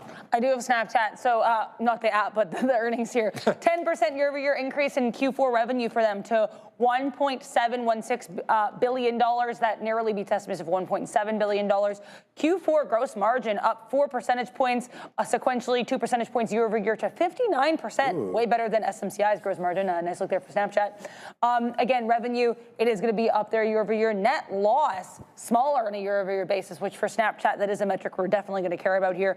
For the fiscal year, again, revenue up 11%. So yeah, I mean, not a bad look here for SNAP for the quarter or for the year, Brendan, and everybody. And not a huge reaction. I mean, no. We're up about, what, 40, 45 cents or so, 50 cents. For Snapchat, that's small. For Snapchat, yeah, that's not much at all. But I mean, when you're reporting earnings, guys, with QCOM and Google, then you're probably not the most important thing.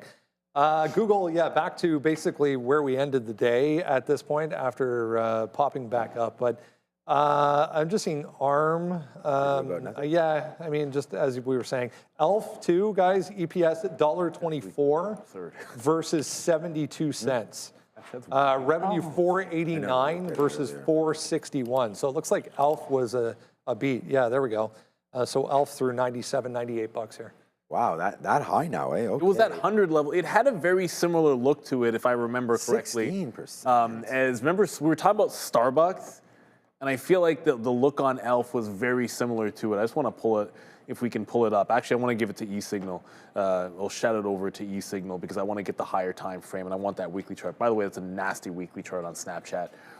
No, ELF had that same sort of thing going on where you've got this very, very key gap fill right here from like $100 to like 130, 140. Like if it could manage a way to chew through that, it's a huge gap fill on that chart. But as we've been seeing, Starbucks was exactly the same thing, and we're all excited about it. And then we came in the next morning, and they absolutely rinsed that breakout on Starbucks. So I want to see it hold above the hundreds, and even then, it's only at like $98 right now. So it's close. I think it's on the verge of a pretty distinct and pretty good breakout on the higher time frame. But this earnings season has me very unconvinced of follow through. Right? Like so you get it with an end phase last night, and then again this morning. Like we don't get it with basically almost every Mag 7 name that's out there, even when they look pretty good. So you got to convince me that tomorrow, the exuberant buying that's here tonight stays. And we haven't had a lot of that. No, there's been basically zero follow through. Just seeing a really interesting tweet here on Google. 2005, so 21 years ago, total revenue was $6.1 billion. No. 2025, just to recap, $402 billion in 20 years. That's $6 billion to $402 billion. Talk about exponential growth. Unbelievable. That's crazy. Chart that out. That'll That's play. going to look pretty good. I probably will. Qualcomm still downside here, it looks like. It's worth noting, Google, guys, the call coming up right away. It's at 4:30, so 15 minutes away from Sundar Pichai. Yeah, well, Qualcomm apparently saying that the shortage of memory is also hurting their outlook. Because I mean, they're all about phones, and that's hurting the outlook of phones. So we're just constantly hearing that. We heard that from, we've heard it from Intel, we've heard it from AMD, now we're hearing it from Qualcomm. That's why I'm kind of surprised about ARM, you know, because they're in every single cell phone around. But I think that's why they're down. Yeah, well, yeah, maybe. Yeah, I that's mean, part of the reason. But Apple's so hot on their cell phones. Well, I think Apple's a different beast. Apple's not the same as ARM. Like ARM is just about ARM is just about the space in a general sense, right? So costs are going up and things are getting hurt. But Apple's sort of Apple in the ecosystem and that, so they differentiate themselves in that regard. Whereas I think if you're looking at the other ends of it, Qualcomm and ARM should be moving to the downside based on what we see. I made comments about Broadcom earlier today on the stream. Broadcom up 7% in after hours right now on that news. Broadcom just straight fire right there, because remember, Google and Broadcom are tied a little bit at the hip with the production of their TP sensor, TPU units there. Marvell also on the backside as well. That could get a tick up, so that's making a little bit of sense there. We've seen Nvidia hit that 177 mark after hours, so that's nice. What is AMD doing on the back of this as well? AMD 202, 203. Micron jumped as well. AMD's not really getting anything there. Maybe an SNDK possible look there to 604. So looks like Broadcom is going to be the big winner here on those TPU sensors. So maybe that deal with Google keeps on extending throughout. So Broadcom, good win here. Let's go Micron. Let's go the whole tech space, man. I mean, we need this. Now, we were saying that how bad would have this been if Google somehow was down and held in and around that 212 or 312 mark? That would have not been good. But there it is, 330, almost a nothing burger here. Setting it up for tomorrow, I think it'll be a very, very interesting trade right off the jump. I mean, we've seen these stocks get hit early and then try to rebound. So let's see if that happens to Google tomorrow on another great report. Will people be brave enough to sell this name down there tomorrow? Well, I don't think so, but we'll see. But for now, we're saying exactly what Steve in the chat is saying, which is thank you, Google. Yeah. Right, TMC going up. I'm just reading even the chat. Nvidia up $2 pre-market. TSM. Everyone feels a little bit excited. It's a different feeling than what we had last night. That's for sure. And look, this is in the midst of Google's the only thing that's up right now. Like the other earnings, ELF counts too, but the other tech names are both down tonight. It is all about Alphabet here. And as I said, it's dragging a lot of things with it. We talked about Micron as well. So it's looking pretty good here. And you just can't be a hater when one of these big names finally, I shouldn't say finally, but it is final. We finally feel good about this number. And remember, this started with us all kind of our jaws dropping at the Capex number. It was Meta. So far, only Microsoft actually got punished for that big Capex spend, and that probably had more to do with Azure than anything else and the growth in cloud. You're now looking at a couple times where we get 40 to 50% growth in Capex, and realistically, when the market starts digesting the rest of the report, they're like, that's cool. Actually, not that bad, as we've been saying. Just real quick, guys, shout out to fiscal.ai for this chart, quick chart. This was that data point I was just talking about. So 2005, over here, 6.1 billion to 402.8 billion in annual revenue. One more while we're here. Also, just a quick visual breakdown here of where this is coming from. So plus 17% year-over-year revenue growth in search, 750 million Gemini app monthly active users, as Sean was mentioning. YouTube crossing 60 billion for the first time. This platform we are on currently generating 60 billion in the quarter for Alphabet, the cloud 70 billion, the AI side of things 10 billion, 325 million active subscriptions. 325 million active subscriptions. The reason why we're subscribed now is that it's just so baked into your Gmail, into your suite, right? I mean, there's so many people that are so excited about, using AI, whether or not it's just something very, very simple like, recording your conference calls and, making little small graphics and whatnot. That Nano Banana Pro has been absolutely huge, as we're showing some graphics now on the screen. But, Neil hinted, and I think another winner here will be GEV. They're up $15 here. There it is, after hours. So 745 up to 760 right now for GEV. So that's going to be a good one. And breaking news right now, as this is going to be pretty interesting here. Which companies will officially IPO before 2027? So this is this year. SpaceX now, 83%. On Kalshi right now. Discord would be a monster too, 95%. I don't think Stripe, I mean, we talked about what the software is looking like in OpenAI right now at 56%. How about all four? Yeah, but Anthropic's coming out this year. They should get rid of Stripe and throw Anthropic should be number 4 on those, because I think. Well, has Anthropic already filed, or? Yeah, I think we're getting them. Yeah, so that's not part of it. Before we get ChatGPT, we will. I mean, that's the way it's looking like right now. We're going to get Anthropic first, and you got to get out there. And if you're going to get that exit strategy, now would be the time to do it. It does seem like, but yeah, Discord. We've been waiting around for the Discord IPO for quite some time. That is for sure. But I think the excitement to me is, and we've said this every single day, it's not just about this IPO. We know in some way you're going to be able to be in XAI, and this is the other end. Everyone's talking about ChatGPT. Elon, which way are we going here? Is it still just going to be you're going to go SpaceX and XAI and that's it? I think or is still the chance of this Tesla? I feel like that died so quickly that all the hopes and dreams of the Tesla shareholders that they were going to get a piece without having to actually. I mean, there was an investment. They did an outside investment into that combination, but it was a small piece, Brendan. It was so tiny. Yeah, I think they eventually do. Tesla becomes a smaller and smaller little. I don't know. I still think Elon thinks Tesla is his baby, and I think he's going to engineer something. I mean, he just killed the 2 top models in favor of production. That is true. 2 highest end models. They were the lowest selling models. Sure, but like he's freeing up space for production. Yeah. Oh yeah. No, it's not. By the way, right now Google is making a lower move right into here, so we'll have to see where Google is as far as the closing prints here. But now down another 4% goes Google. So yes, we see on the chat there you did release Google numbers today, and their downside right here. The numbers are great. The funny thing is their operating margin is 30%, 13 points higher year over year. So they're making money on this spend, and it looks like the market now not rewarding them. I think Google probably trades higher tomorrow. Let's wait. The conference call with Sundar Pichai on way, I guess 4:35 o'clock. We'll see what happens to Google then. The graphics wizard has more details for us.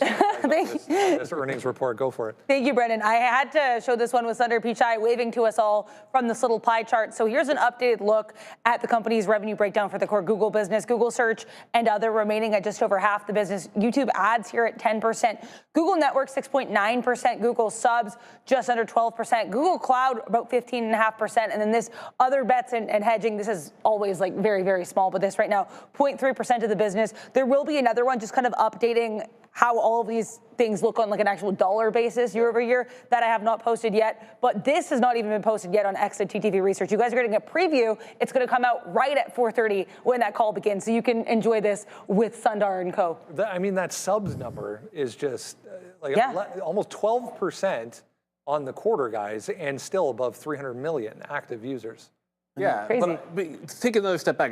Look, first of all, Thunder, you would wave and smile like that too, if not only did you have the numbers that you're just producing, but also can move so many names to the upside just on your report. But Frank Rizzo in the chat says buy the dip because the valuation's pretty good. Remember, and I agree with you, Frank, Because one thing that often gets lost in a stock that's up so much is out of all the Mag 7 names, this is basically the relatively cheapest on a PE basis. So I do love that look. And we don't always talk about fundamentals on a trading show, but that's another reason why I think we have a better chance to hold up today with Alphabet than we have for some of the other Mag names. I know it's been disappointing. We've seen it every single day this week. We've come in and said, hey, this looks good, that number's great. There's nothing bad to point into the report. And then the next day, we're all going short in the morning because that's what we've been doing, and that's what's been working out. Alphabet has a chance to break that trend. I feel like this report is one of those ones where you maybe just close your eyes and don't worry about it tomorrow, because the market is punishing pretty much every single report right now. This is a great one for Google. I'd be excited. I am excited as a shareholder. Look, YouTube alone, we're streaming there right now. 11.4 billion in ads. Like, what are we even talking about? Like, the numbers that these guys are pushing are huge, they print money. and it's not going anywhere. I mean, YouTube is the most streamed thing in my house, and I feel like Alphabet here, cloud growth, boom. They've got Waymo, they've got YouTube now, and they're just expansion. Operating margin, like I said, 30%. We'll take that. Operating margin on the revenue on the cloud, 32%. So we're seeing some good extension here on Google, and then plus, as you mentioned, 750 million active monthly users for Gemini. Like, the last number I thought I heard was in the 250s. And now all of a sudden OpenAI and ChatGPT has a formidable opponent, and they're probably passing them right now on monthly active users, right? Their growth is easily better than ChatGPT's right now, and this is one of the reasons. I mean, Sam Altman's got to be at least a little bit scared. And you've seen the tiff and the back and forth between Nvidia and ChatGPT right now.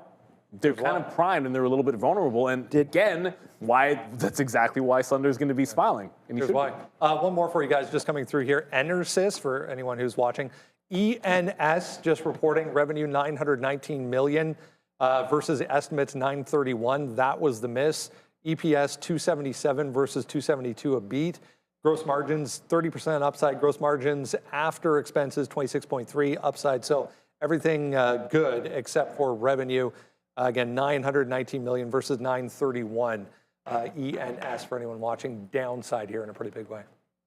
Yeah, we have a couple different numbers here. We had Elf with a good number, right? I mean, that's showing a strong consumer. We've seen that a couple times. We've seen Target moving around. We've seen Walmart, your first $1 trillion retail name there. Walmart, guys, Walmart, if you can believe it or not. And by the way, I just saw in the chat there, they're talking about everything that we're talking about. So get into the chat right now. You got to be a subscriber right now. And shout out to Other Zinc there in the chat. He said the #1 show on YouTube, he's watching right now, and you're watching Trader TV Live. So you want to say thank you to that. But Adara, I have a question for you. Hi. How come Brennan switched over from Apple back over to the Google Pixel? I don't really see anything about hardware. I guess that's not even a story here. Yeah, I didn't realize that you switched back. Oh my gosh, he's back on our side. How did I not notice? Yeah, I mean, I remember it was like a big hubbub when you got the iPhone, so I didn't even realize you switched off the iPhone. I have not seen anything. I think Sundar is just really hyped here about Gemini, guys. I think the service revenue and everything. I mean, I still have my old barely functioning iPhone, so I am not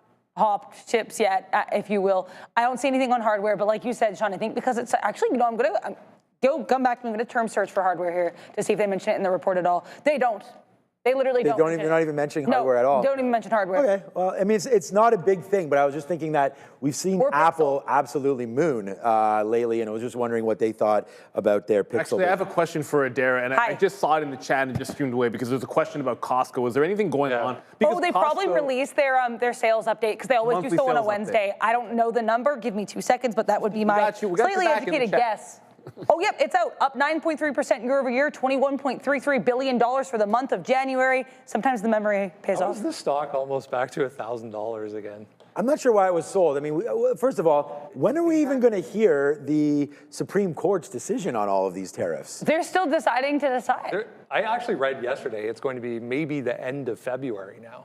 Really? Yeah, if not into. What was that word you said? Maybe. Yeah. Maybe. Okay. It was on Bloomberg. They weren't 100% sure, but they were saying maybe the end of February, even into March. Before That's we get something. any kind of indication, but I'm not putting money on them being prompt. Here's what Brendan's talking about. Look at this daily chart here for Costco has been really beat up over the last 6 or 8 months, and then it's just almost like a straight line. We had a little bit of a dip there, and then boom, right there back up to the upside, and of course, releasing that same-store sales number, 9% on the month. So that's going to be a great little level there. But it's ARM, man. I mean, this is going down, not necessarily an arm and a leg. It's actually back upside right there now. It went down to $90, now back up to $98. So ARM, another big report here tonight to look at. And then the other name, Qualcomm, that's an oldie but a goodie. But Qualcomm's been, actually, this might be the worst one. They're at the lows right now, Qualcomm, down another 8% into the day. And this name just bleeding through. But look, it's at some support levels. Qualcomm, let's have a look tomorrow.